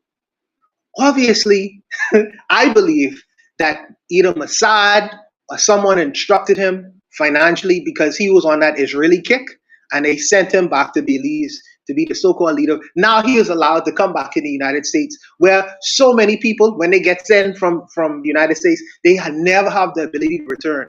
What is it with these people who get denied entry into the Americas all of a sudden, because now you get the backing in some countries, you are freely able to go in and out of them. But I believe that he is a Mossad agent. I believe Shine is currently a Mossad agent now. That's a whole nother matter. One other thing I wanted to mention to you. One other thing I wanted to mention, but I can't even remember right now. But the Israel is. Oh, one last thing. Floyd Mayweather was one of his managers for the longest time. His name was Bob Arum. Now, Bob Arum grew up. He was like a Hasidic, very Orthodox Jewish person. So I believe that Bob Arum was a handler to this particular individual for a long, long time. So I'm saying no wonder the output, because just as Don King was a handler to Mike Tyson after the Italian brother died, I think that with this particular guy, Bob Arum was instructing him for a very, very long time, was a father figure to him. And I think that after a time, this is what the output is that you're currently seeing right now. But just look that up if you believe that I'm kind of like weird or off a topic. Bob Arum, he's been his manager for many years. But like I say, meeting with presidents and high officials is not necessarily a new thing, though. I don't think that's a new thing, but I'll just leave it there for now. I want to. I'm sorry. Shout out to. Oh, just 1 second. Shout out to. Shit. Who's out? Shout out to Jose, who's out there in the chat. Shout out to Brother Bakari. Brother Bakari is trying to get on the panel, and I don't know what's going on, man. Are you guys on the panel? Are you here on a laptop or computer or something like that? Or some of you here on a phone? I'm using my phone. I'm on laptop. Yeah, I don't. Okay, I don't understand. But real quick, Afro-Native World says, I think Shine appears genuine and wants to look out for his people. Everything he does and says now is all about beliefs. So that's a little comment to Buana, who mentioned Shine a second ago. Bakari, if you can, try to come back on again. I'll try to get you up as quick as I can. In the meantime, I think Black Steel wanted to go, and whoever else wants to go after Black Steel. I want to thank Buana for that little bit of information. Because what was his name again? His handler? Bob Arum, Arum. Yeah, I knew there was a son of Abraham somewhere in there. You know what I'm saying? I definitely knew that.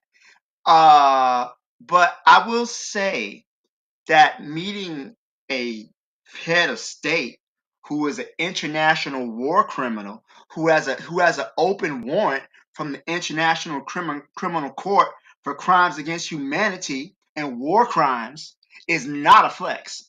All right. And I was put in the chat, Jesse Owens met Adolf Hitler. That's not a flex. I'm sorry. And this is the problem, that the lack of principles that Black people have. We are unprincipled, unserious people. I gotta say it. Because there is no reason that this man meeting an international war criminal who responds for the death of thousands and the torture and the maiming. It's genocide here we're talking about. That ain't a flex. And if people think that's a flex, you got to look at your principles and what you value and what's important to you. Floyd Mayweather's not doing nothing but earning money. All right. So yeah, I this is nonsense, and this is un-African, unprincipled behavior. When we go, and you know what, I could talk about Israel's crimes without even mentioning what's going on in Gaza and the Western Bank in Lebanon. We can talk about how Israel supported South Africa during apartheid, how Israel helped South Africa build their nuclear weapons program and helped them try to develop biological weapons to kill Africans. This was done on behalf of the state of Israel. So him going there sends a message that he has no principles or values outside of his pockets. And yeah, we're gonna call Floyd a coon all day long and twice on Sunday because he is. And he's been one for years. So this is not somebody that we should support or organize or even admire how he moves. Because what gain the world? What's the profit? You gain the world, you lose your soul. And his soul is completely lost to the almighty dollar. We need to be principled in our arguments, in our organization. Any other thoughts after what Black had to say? Yeah, I want Cheryl Easy because we need to have this Shine discussion in a minute because she needs to explain to me where the hell Shine get this Belizean accent from because he was talking as like a New York. I know about code switching, right? But give me a break. So I wanted to come up and we need to discuss the Shine conversation one day. Yeah, Shine is from Belize originally, but he was in New York for a bit doing his music thing with Puff and them, and we all know what happened there. Afro Native World asked a great question, but let me get to Bakari's comment. For some reason, some of y'all are trying to join the panel, but it looks like it's kicking y'all off or something. I don't know what's going on. Bakari says, we call athletes like Floyd Jr. coon, but don't support the black athletes like Deontay Wilder and Anthony Joshua. They actually speak up for black people on black issues. Me personally, I actually rock with Deontay Wilder until he started letting this white boy beat him up. And he's been looking bad in fights. The last, 4 or 5 fights, he looked real bad. But as far as them standing up for black folks all day, I actually appreciate those guys. Floyd, on the other hand, I never really appreciated him. I especially didn't appreciate him when he started talking about he ain't African and all that kind of stuff. So, Anthony McPhail says Bob Arum, the boxing promoter. Yeah, that's he was big time for a while. He's still around too. Afro Native World says, have you seen the Shine documentary on Hulu? I haven't. Maybe I'll check it out now that you mentioned it. If it's worthwhile, you let me know. But Afro Native World asks this question. He says, so y'all think Floyd is aware of everything, just doesn't care? I think Floyd has probably heard some of the talking points from a Black Steel. He just doesn't care. He's about making that money and being seen and all that kind of stuff. That's my opinion. But what about you guys? What do you think as far as Afro Native World's question? I think that Floyd. Right. I think he doesn't care as long as his money good. Yeah. I think that Floyd Mayweather suffers from the same thing that Mike Tyson suffered from with his original boxer, a customado. When you have these, because if you look at his relationship with his father, he don't really have a very good relationship with his. They always cussing each other out. Have a very hostile relationship, and I think that Floyd Mayweather had Bob Arum for the longest time as a father figure. And you have to be careful sometimes who influences you. Because I believe that one of the reasons why Mike Tyson was so messed up in the head for the longest period of time was because of customado. Mike Tyson said he used to go to Brooklyn, where he was from, and rob people, black people who look just like him. And then when he would go back to Customato's house, it would be like he just is one of the family. Hey, how are you doing? Speaking just, I think, I think that level of contempt that he had for black people, maybe because of his foundation and where he came from, affected him in a bad, bad way. And I think that with Customato's help, I think that he helped condition him in a certain way in looking at the world. Just as this particular gentleman, just as you say, Floyd Mayweather can't read, who's more pliable? A person who has nothing in their head.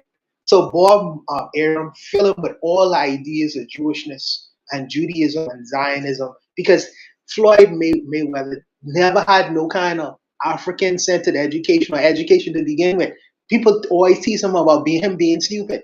So obviously, Bob Arum put all the things that he believed in this guy's head, and this is the end result of it. You know, garbage in, garbage out. And this is the reason why, at the core, at your foundation, you must have some level of self-respect and self-love. Because if there's an emptiness there or a void there, someone is willing to fill it. And because this guy had the talent, Bob Arum used this particular gentleman very well. And this is the end result. So I mean, that's what I'm seeing when I look at this cat. You know, but I'll leave it. With that said, Jackadar, did you want to add anything? Yeah, absolutely. I think it was Juana who said that it's common for boxers to meet dignitaries, and he mentioned, I think it was Ali, and he met with the head of Congo at that time, and that's fine. But Ali was also meeting with the likes of Malcolm X. You understand? Like he was political prior to going to Congo. Floyd Mayweather was never political, guys. That's what I'm trying to like. We're expecting Floyd to be politically aware when he just wanted to box, and there was nothing wrong with that. That's all he wanted to do, and he met the head of a nation that is arguably in the biggest war that we've seen in 40 years. You guys may have your guys' gripe with Floyd, but I'm looking at it as like, man, if this guy ever writes a book, I know it was mentioned that he can't read, so that's neither here nor there. But whenever he gets to tell his story, he'll be one of those boxers, unlike Gervonta Davis, unlike Jaron Ennis, unlike Nebraska's hometown hero, Bud Crawford. They're not meeting the dignitaries of the world, but this guy is. And again, it goes back to, if we're not getting to these people first, these athletes, who is? And Cadero. Go ahead. But Jacadero, I don't mean to interrupt you, brother. But if Floyd Mayweather was to go to Ghana, the president of Ghana would meet with him as well. I mean, most West African countries, if he was to go, come. That's not always that's not always the case, by the way. Just because I'm saying that. Okay, so for the record, Floyd Mayweather did go to South Africa, and Floyd Mayweather did a whole thing talking about how proud he is to be the Africa, and he was over there with the people in Africa. And I actually played the video on my channel talking about how time it is for African people. And I'm not even a Floyd fan, but he done switched back since he said what time it is for Black people to come back together, and how African people should be running these diamonds, and we should controlling Africa and nobody else. The video is actually on my channel. I showed it several times. Good night. Good night, brother Macari. Thanks for cutting me off, by the way. Good night to you, brother. But anyways, if Floyd, as brother Macari said, that Floyd Mayweather met with the president of South Africa. So he would, if he was to come to the Caribbean, I'm sure there are many Caribbean leaders who would want to meet with him as well. So the question now becomes, okay, so he met with this particular leader, but he also met with all these other leaders of these other nation states. So why is it so important for him to meet with this particular character? What is the thing where he becomes so politically conscious to, go out and bat for Israel, different than South Africa, different from Ghana, different from all the other countries Floyd Mayweather may have visited? What is the distinctive difference, that Jacadero? I don't know. But what I do know is that we didn't get to him enough. We didn't have that impact on him enough. If anybody from our side even got to him. So we shouldn't be surprised. The people who listen, it's like this. They call it in the corporate world golden handcuffs. And what that term uh, translates to is that you want to pay somebody so well that they have a hard time either quitting or stealing from you, like embezzlement. And so, who's to say that like Floyd isn't in one of those situations where the money was too high? Now, sure, we can say, oh, should people be having money as their god? That's neither here nor there. I mean, I don't know Floyd, but what I do know is that what we're seeing, we at least didn't have an impact, if at all, if we didn't get to him. And then again, he's on top of the world. Now, again, you guys might say, oh, well, he's on top of the wrong side of history. I mean, let's say Bud Crawford, another boxer, a champion boxer out of Nebraska. He meets with Vladimir Putin, who also is also a war criminal as well, that has an arrest warrant by the ICJ, the International Court of Justice, right? Would we have the same reaction? No, some of us would be cheering, and some of us would champion that and say, thank you, but I love it. But it's because of this situation that we're saying, like, because of our feelings towards Israel. Now I get it. They're winning a war, but people don't go to war to lose, guys. And I know that sounds really, really harsh, but nobody goes to war to lose. Again, this is not about war. This is more about Floyd and also what type of political education that athletes have. And if we're not providing that, if we're not getting to them first, and if we're not providing something that can be impactful, don't be surprised on where they go.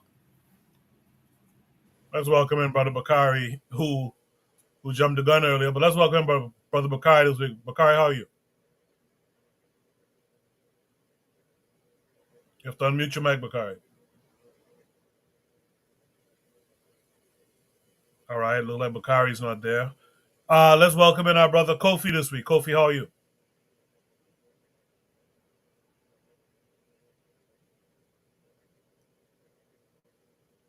Can you guys hear me? Some of us need to get off. Maybe other people need to get off so we can, I can hear you. No. Tell this mic. We can have 12 people on the panel on this plan that I'm on. So I don't know what's going on. I heard Bakari. I heard Bakari earlier. I don't know why we can't hear him now. One more time. Bakari, are you there? All right. Let me see what's going on here. Kofi says there's no volume while he's in here. I don't know why, because I have it where you could listen off stage. So I don't know what's going on here. Bakari, can you hear us? Let me see. Bakari, are you there? All right. Is there any last thoughts on this prompt? I'm trying to get Bakari and Kofi in, but I can't get them in now for some reason. I don't understand. In the chat, Cheryl says Betty won't go talk to Traore. Right? Betty won't go to Mali. Good points. Let's go to Shooter Breeze topic number 4 tonight. I really wanted to hear what Kofi had to say, but for some reason it's not working. I'm going to have to reach out to these people about this because the plan states that I could have 12 people up on the panel. I don't understand what the issue is. So, Shooter Breeze topic number 4 tonight says, should a stepfather be required to pay child support if they have been involved with them since they were little? This came with a link that's going to take us to X. Let me make sure you guys can see it. Nope. Can't see it. Hold on one second. Let me fix this. This takes us to X, which you guys should be able to see now. Right?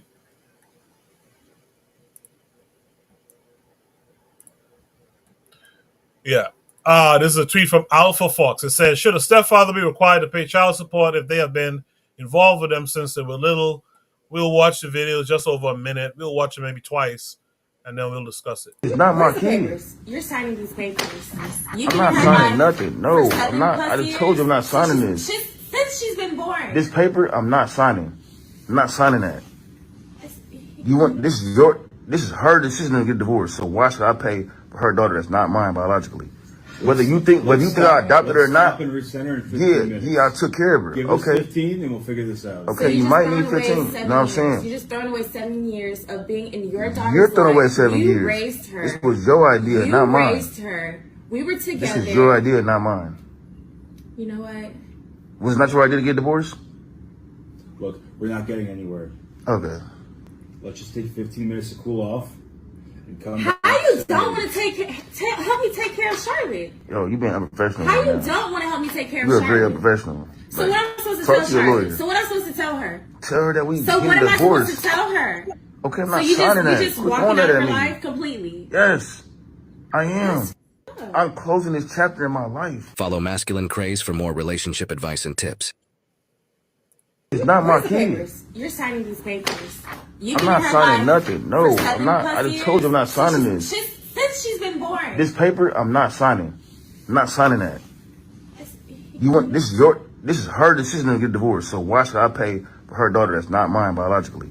Whether you think I adopted her or not, and recenter in 15 minutes. I took care of her. Give Okay. us 15 and we'll figure this out. Okay, you might need 15. You know what I'm saying? You're just throwing away 7 years of being in your daughter's You're throwing away life. 7 You years. raised her. This was your idea, You not mine. raised her. We were together. This is your idea, not mine.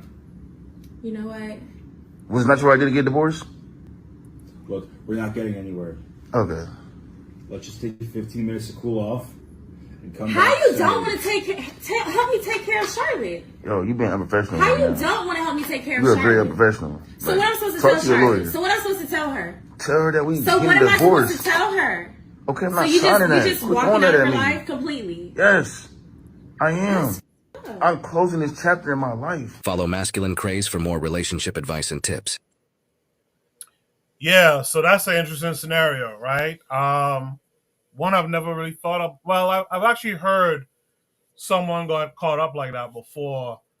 They were dating a woman since the child wasn't their child, but since the child was like a toddler or something, and she took the guy to child support and she won. She actually had to give up child support. I find that very, very interesting. You know what? Without further ado, let me start with Anthony and see if he can hear me.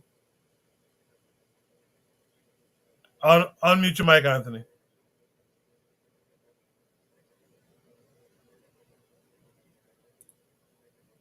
Anthony, can you hear us? Yeah, I'm unmuted. I'm unmuted tonight. We can hear you. Can you hear us? Volume turned up. Can you hear us? Volume turned all the way up. Nah, I don't think you can hear us. I can see me. With that said, you know what? I'm just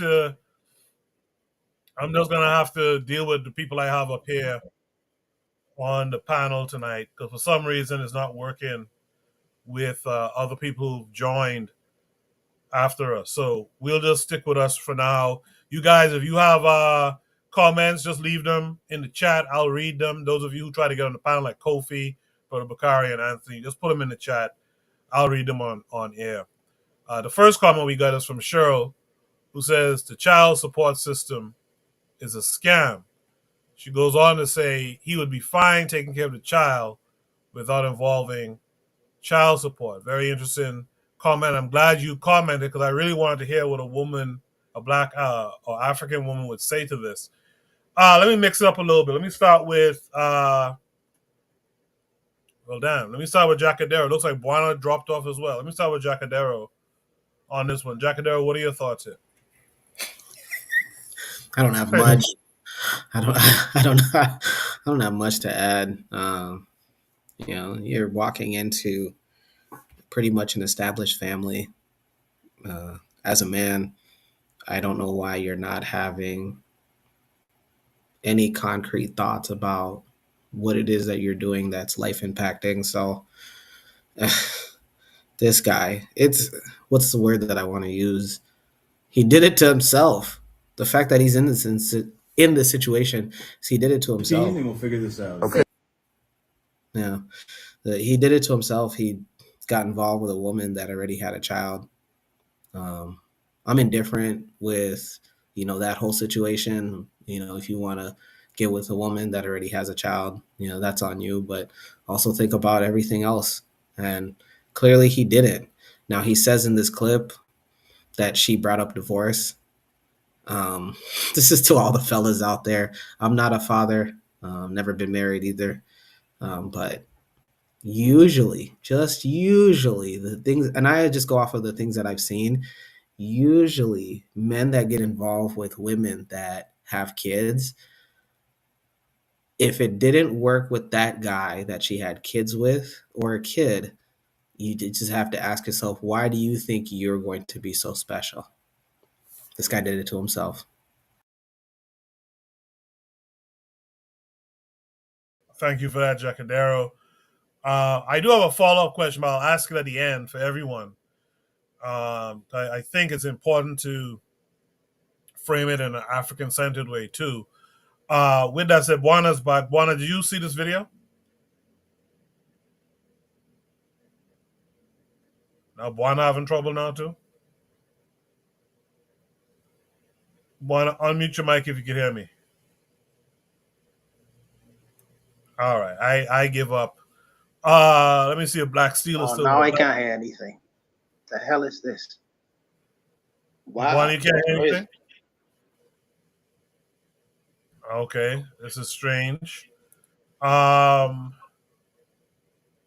on a second. Wait a minute. I think I might have figured something out.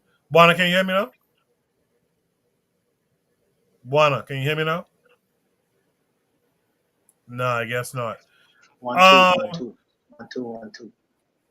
Yeah, Buana, we can hear you, but you can't hear us. So, all right. Let me go to Black Steel. Black Steel, can you still hear me? Yeah, I can hear you just fine. Yeah. Okay. I can hear you just fine. So legally, let me say this. Let me go to Black Steel. Black Steel, can you still hear me? There's an echo there.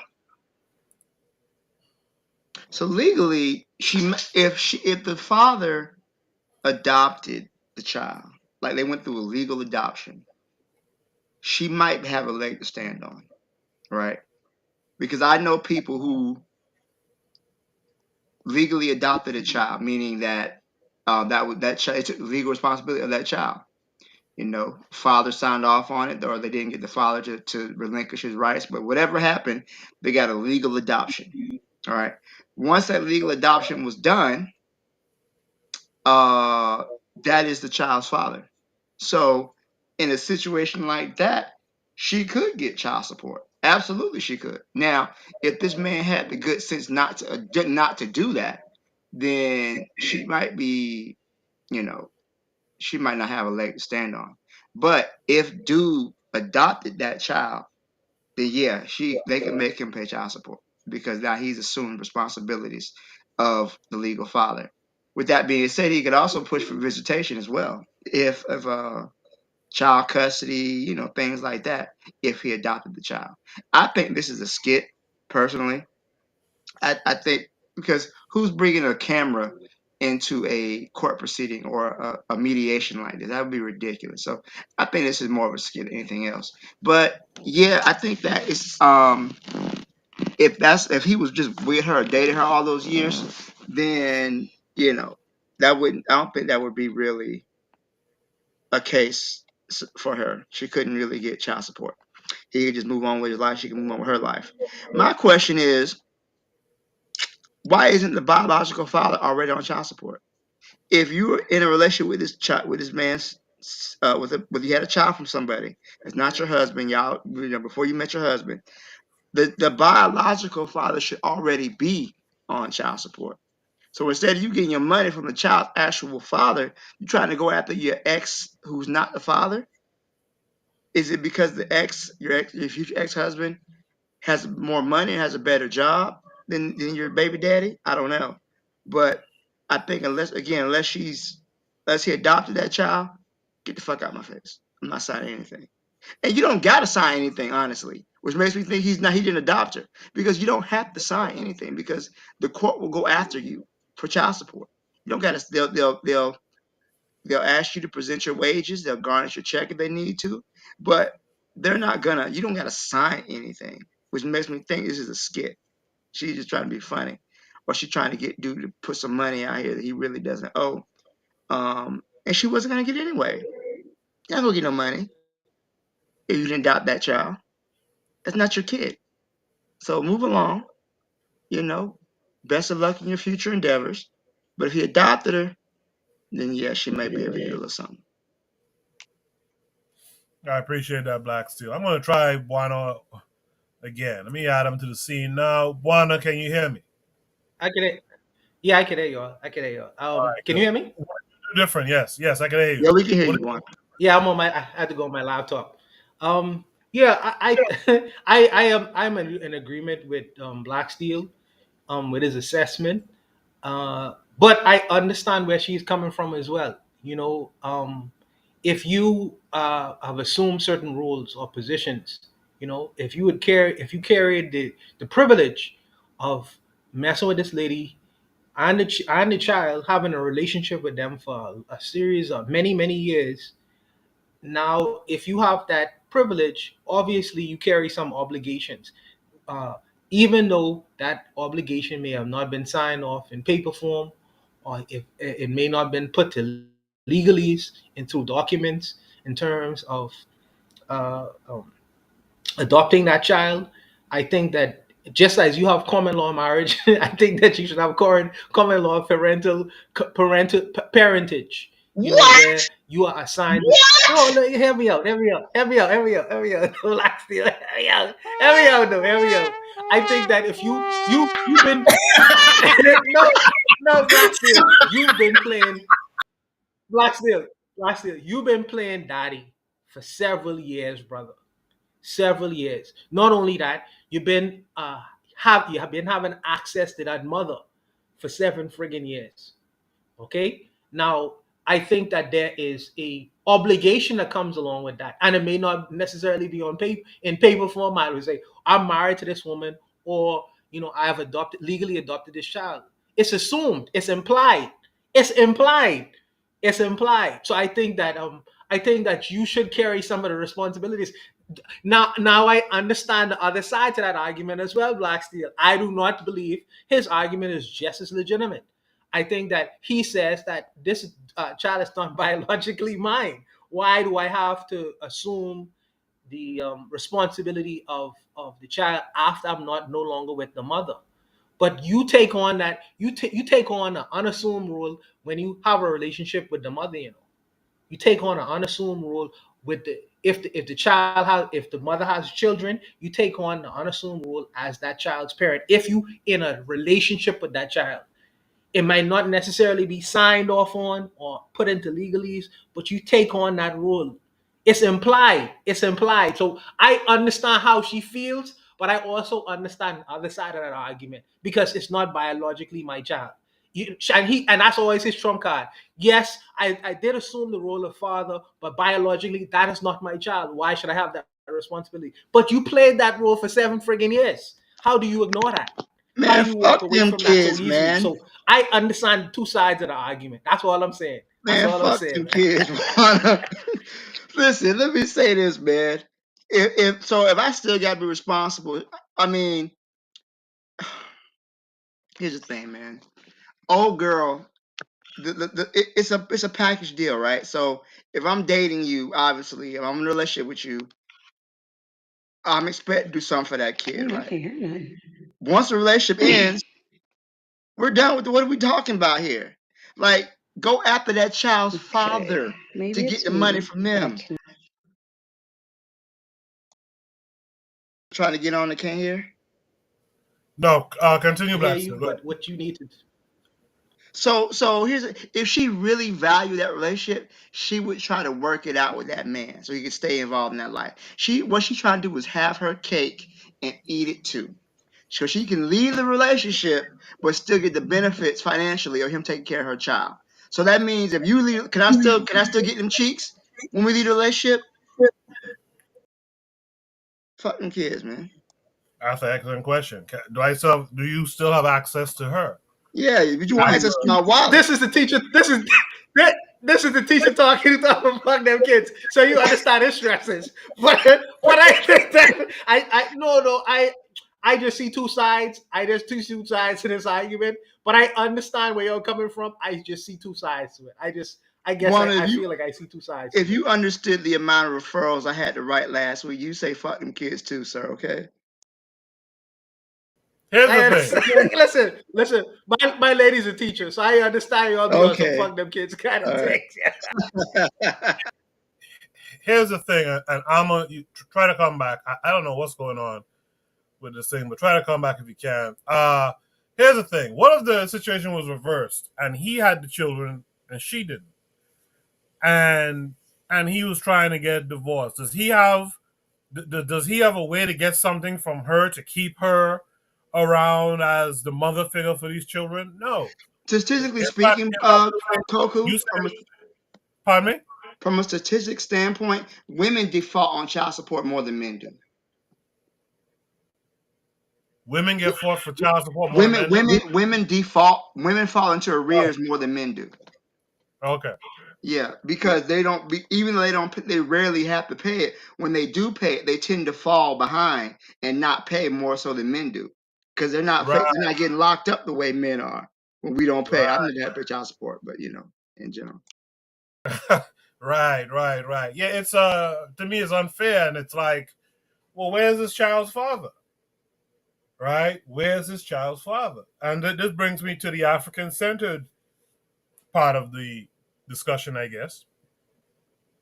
As African people, traditionally, I guess before pre-colonial Africa, I guess you could say it was a thing.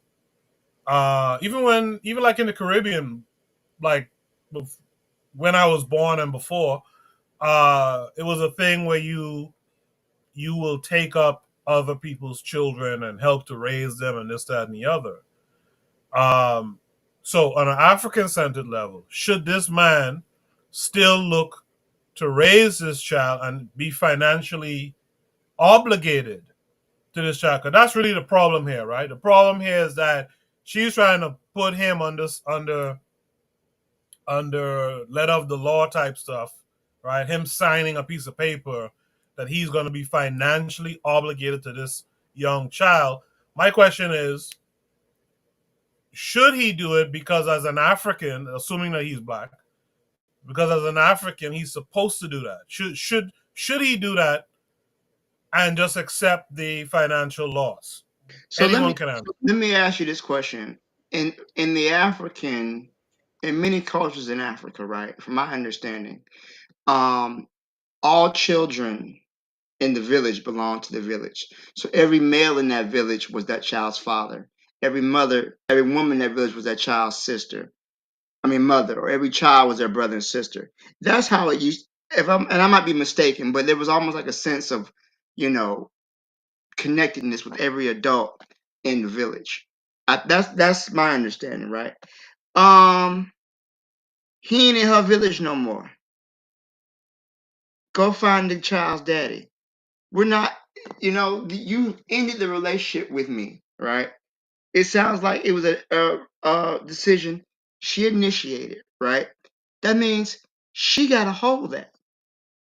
She got to hold that, period. This decision, and this is, to me, when people file for divorce, right? They're not happy. Women file for divorce like 80% of the time anyway. So she filed for divorce, right? But in her mind, she still should receive the same benefits as if she was married. So, but she's not married anymore. And he has no legal obligation outside of him adopting that child. Even in the African-centeredness, the children belong to the children of the village. Okay, that means you need to move around and talk to somebody else in the village. He don't got to mistreat the child. I'm not saying he got to beat the child up. he can still see the child every now and then. But as far as me being legally obligated to have my wages garnished, no, no. Ain't no part of Africa in that. I agree. I would not want to be I would not want to be legally responsible and liable. However, if this child was, let's say, 17, and I have known the child since the child was 3, she only know me as pops, daddy, whatever. I didn't even if she don't call me daddy. We have that kind of relationship. So 17 comes, and this lady wants to live a hot girl life, a fabulous life, wherever she wants to go live it. But the child comes to me and say, "Pops, really need some gas money. I need to get to work. I don't have no gas. Mommy tripping. She don't have no money. Can you give me some money?" Am I gonna say, "You're not my child, go away from me"? No, I'm not gonna do that. I'm gonna reach in my friggin' pocket and I'm gonna give the child $20. That's no sweat on my back because I have a 17-year relationship with the child. People are taking the child out of the equation and only looking at the willful actions of the woman. And I'm saying, the child ain't do nothing. The child still sees me and perceives me one way. Now, if I'm not gonna go so far out of pocket where I owe myself for years, but if the child asks me, say, "Pops, I need to go to the movies tonight. I really want to take my girls to the movies. Can I get $50?" I'll reach in my goddamn pocket and give the child $50. What's the big deal? What's the big deal? I mean, I don't know, man. I just see it differently than Black Steel a little bit. But as far as legally responsible, I understand where you're coming from with that, brother. I'm not against what you're saying, Juan. That's because you're doing it because you Okay. choose to. I am speaking, but I cannot hear anything. We're speaking. We can hear you. Can you hear me? Not sure if anyone can hear me. We can hear you. Can y'all hear her? Am I the only one who can hear her?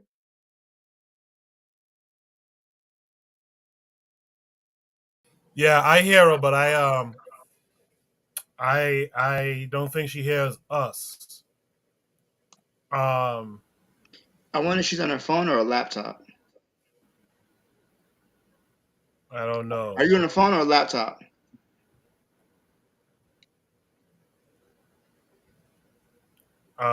In the meantime, Buana, go ahead. Sorry, not Buana. Black Steel, finish your thought. No, I'm just simply saying that if he wants to do that as a result of the kindness of his heart, that's perfectly all right. My only issue is the legal aspect of it. You get the courts involved and talk about garnishing the wages and whatnot. That's the problem that I have. Other than that, if you want to be nice and be kind, still be there for the child, that's perfectly fine. But it's when you start talking about, oh, you signing documents and having to present your income and everything else like that. Yeah, I'm not okay with that.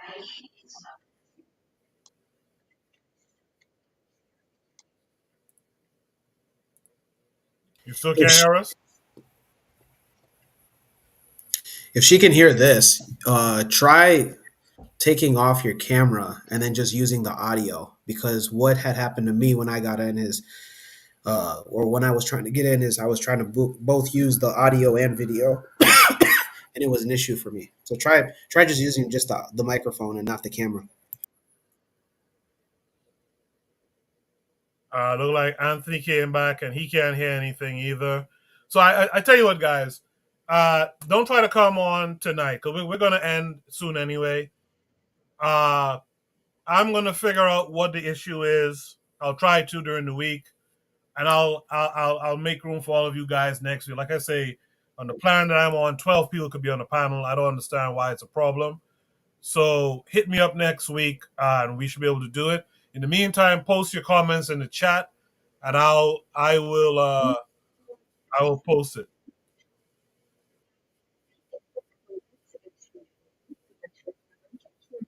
We can hear you. Can you hear us now? Hello, hello. No. This All thing is right. crazy. She can't hear us. No. Yeah, they can't hear us. So we'll just progress with the few of us who's here now. Again, you guys post your comments down in the chat, and I'll read them. Someone's mic is open. I have one more topic. Can you guys go one more topic? I'm good. Let's do it. Let's do it. All right, this will be the last topic for the night. Uh, Yeah, let's do it. Let's do it. all right. Shooter Breeze topic number 5 tonight says, wait, hold on, is that the right one? Oh yeah.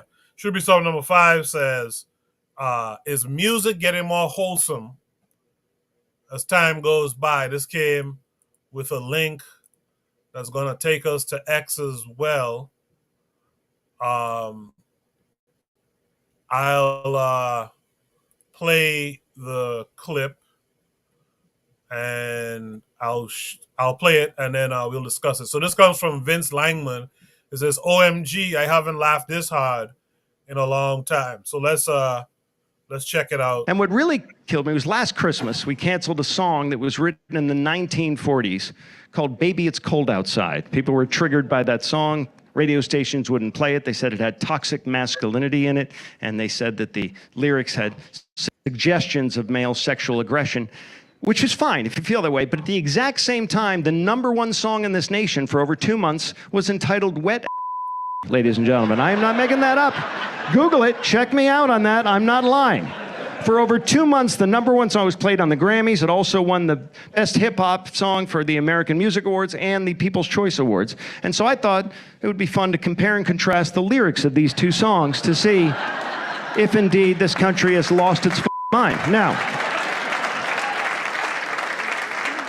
let's begin with the horribly offensive Christmas song written just after World War II, Baby It's Cold Outside.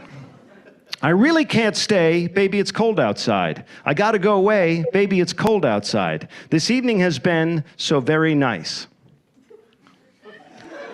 Yeah, you f***ing with some wet ass. Bring a bucket and a mop for this wet ass.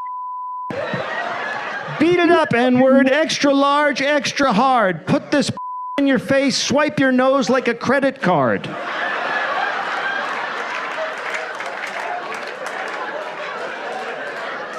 My mother will start to worry. Beautiful, what's your hurry?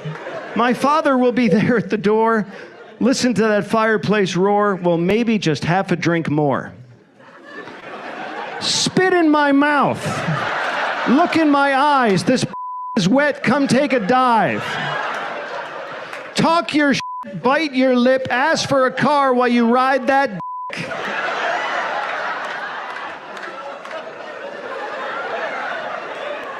My sister will be suspicious. Gosh, your lips look delicious. My brother will be there at the door, waves on a tropical shore. Well, maybe just a cigarette more. I need a deep stroker. I need a weed smoker. Not a garden snake. I need a king cobra. I don't want to spit. I want to gulp. I want to gag. I want to choke. I want you to touch that little dangly thing that's swinging the back of my throat. I submit to you that this nation has lost its mind, everybody. That's a good comparison. I have to laugh at the contrast there. With that said, let me just mix up. Let me start with Buana this time. Buana, you see what the topic is. Is music getting more wholesome as time goes by? It depends on the kind of music that you are listening to, because like I still listen to Barry Salmon. I'm a Barry Salmon fan. So it depends on the kind of music you're listening to. There are many genres of music. If you're talking about popular American music, I think that through time the music, I think it's more or less stayed the same. It's more or less stay the same, because if you listen to some Southern country music songs, there was gangster friggin'. If you listen, not Willie Nelson, Johnny Cash. Go listen to Johnny Cash music. Johnny Cash was singing about some gangster shit, but murdering men and being in wholesome prison, thinking, well, and Stagger Lee and a lot of the blues music was very vulgar so-called vulgar back in the day. I think that the music more or less has stayed the same. I think that when you really look at the genres of American music, a lot of the music has stayed the same. I think that we consider it to be wild, but I think that it just depends on the type of music. Jazz still jazz. When you listen to Kim is singing about the things that this narrative is projecting. You talking about rap music. You're talking about hip hop and certain types of rap music. I don't listen to Nicki Minaj or wherever this crap is from. I don't listen to that. So I just think it depends on the kind of music that you are speaking to. And for what he is talking about, of course there's a contrast. But if you're talking about not Willie Nelson music, because Willie Nelson is singing about friggin' weed and shit like that, but Johnny Cash and all these other singers from back in the day, that they used to sing about gangster things in their genre. So I think it just depends on what you're talking and comparing and contrasting. Because it's too simplistic to put it in this format and context. This man is a comedian, so he's just trying to prove a point. But it's stayed for me. If you understand what music is, it stayed relatively the same. Relatively the same. Dancehall music was raunchy back in its day, and he's talking about what's the song? I can't remember now. But a lot of dancehall music was raunchy back in the day. They singing about the same. Buju Banton was singing about Mr. Nine back in the day, and now you see Vibes Cartel singing about gunman music, and Bounty Killer singing about the same gunman music. It just depends on the genre of music that you are specifically speaking to. I believe, but I'll leave it there, Coco. I don't know, Buana. You say the music is the same. I don't know that.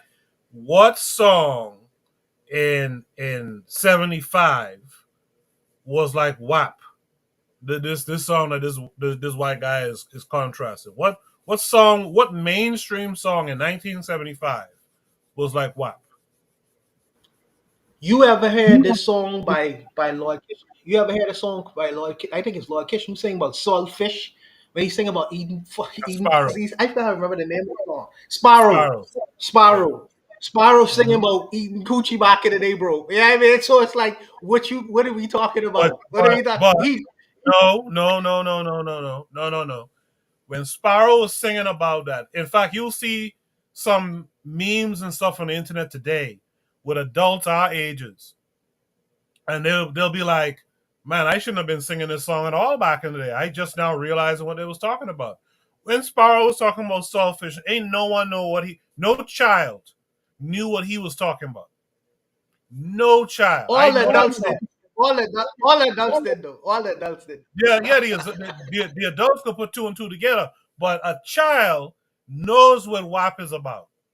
Ain't no denying. I mean, listen to the lyrics that this guy just read off. There's no denying a child knows what WAP is today. So it's wildly different. It's You wildly what different. you what you say- what you saying is now it's not put into the analogy. It's more in your face. But it's the same content though. It's the same content though, Kofi. We did use metaphors, but it's the same exact content. That's what I'm saying. It's the same content. Now I think once it's done in metaphors, it's not the same content. But I get what you're trying to say.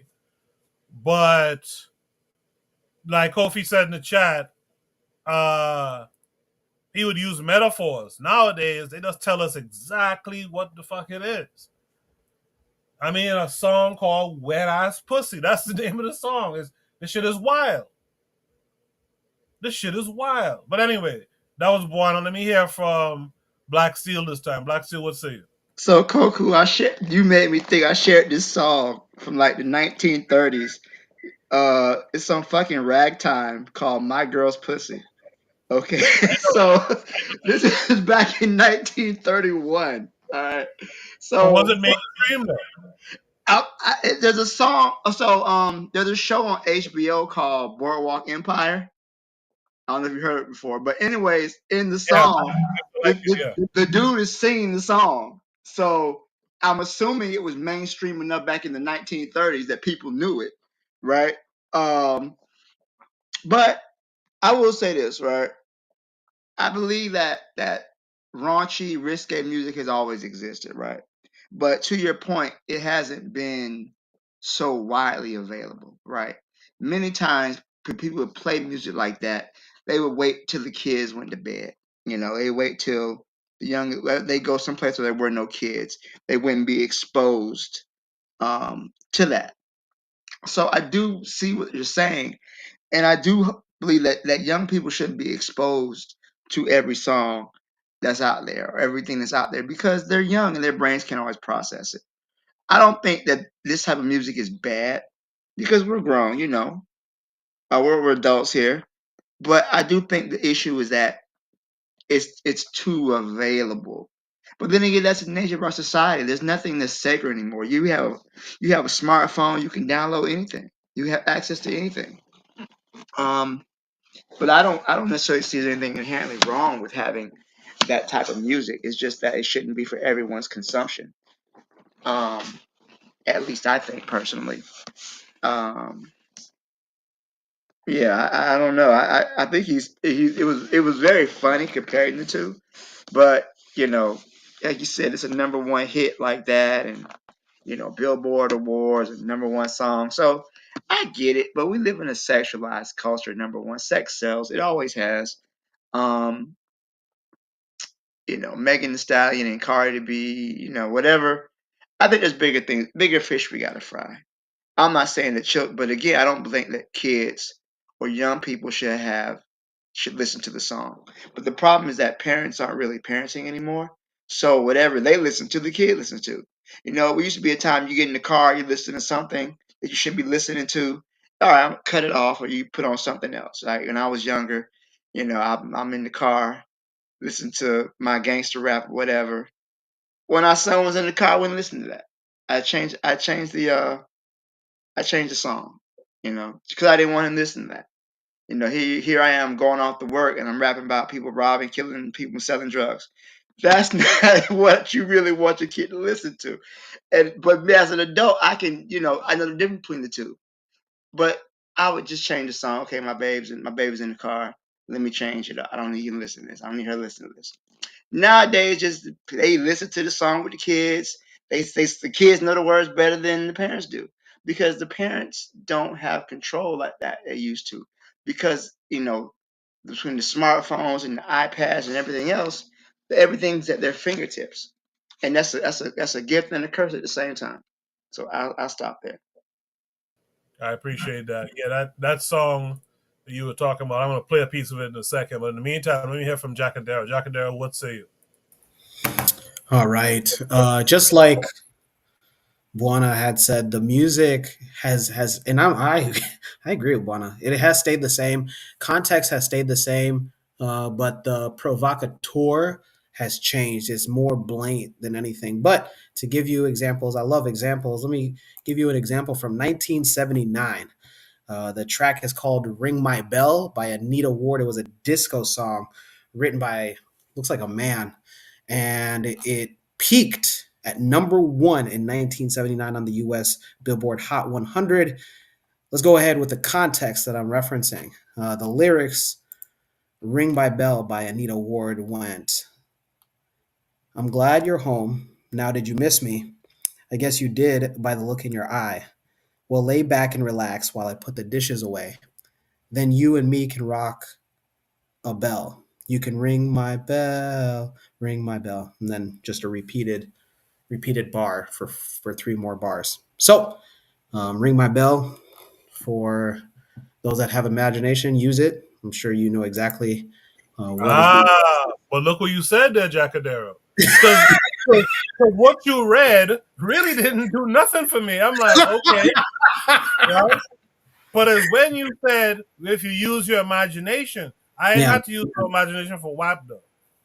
So what I said was just like Buana said, the context has been the same, but the blatancy of the provocateur has changed. Yes, it is a lot more abrasive now.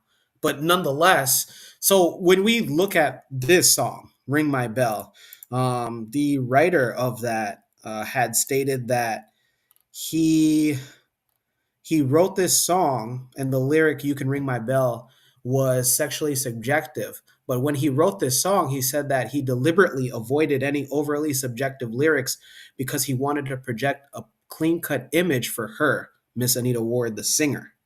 And so songwriters now are just like, I don't care anymore. But it's still there. Just to give you also like backup to me and Buana's point is that this song, 1979's Ring My Bell by Anita Ward, was included in Billboard's magazines as one of the songs listed in its 50th sexiest songs of all time. It's always been there. Yeah, So, Joe So I says see. with the yeah, it's a sexy song, but But I see that. But can I respond No, to that? Jackadero, Hold on. Jackadero, don't mind these hypocrites. Don't mind these hypocrites. When Trump, So may I respond? hold on. When Trump comes into office and takes them back to the Handmaid's Tale world, and where you only listening to "I'm Dreaming of a White Christmas" and shit like that, they'll be complaining then. So don't worry about these hypocrites on this platform right now. So I have a song from Lucille Bogan from I believe like 1920 something, where she says, what does she say? I got a big fat belly, I got a big broad ass, and I can fuck any man with real good class. Talking about fucking, talking about grinding baby all night long, and I can do it to you, honey, till the cows come home. So this is back in the 1930s. She might give Cardi B a run for her money. I don't know. She she might give Cardi B a run for her money, from what I can see here. how high did that reach on the radio? I have no idea. They didn't have a. She said you got a deal on your baseball. I bet you it wasn't on the radio because I've heard that song. You heard that song before? I don't know they had radio like that back then. But that probably wasn't a Billboard hit back then. It was let me see. Oh wow. This song was written, I'm trying to see, 1924. So yeah, that's probably not too many that probably wasn't even available back then. Most people probably didn't even have radios back then. But yeah, this type of music was all. I mean, it probably was on the radio because they probably played it at the juke joint, but at the speakeasy or whatever, and there wasn't no kids She was in, allowed there. she was in heavy rotation at the juke joint. That's like so where I grew up in Nassau, on my corner we had a bar called Tip Top, right?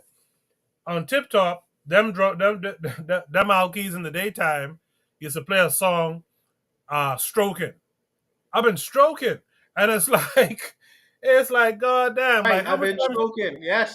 how much I know times you that gonna listen song. to that song, right? How much time you gonna listen to that song in one day? But again, that wasn't on like top radio hits and all that kind of shit. That was like a thing that happened to the side somewhere, and again, children wasn't really exposed to that.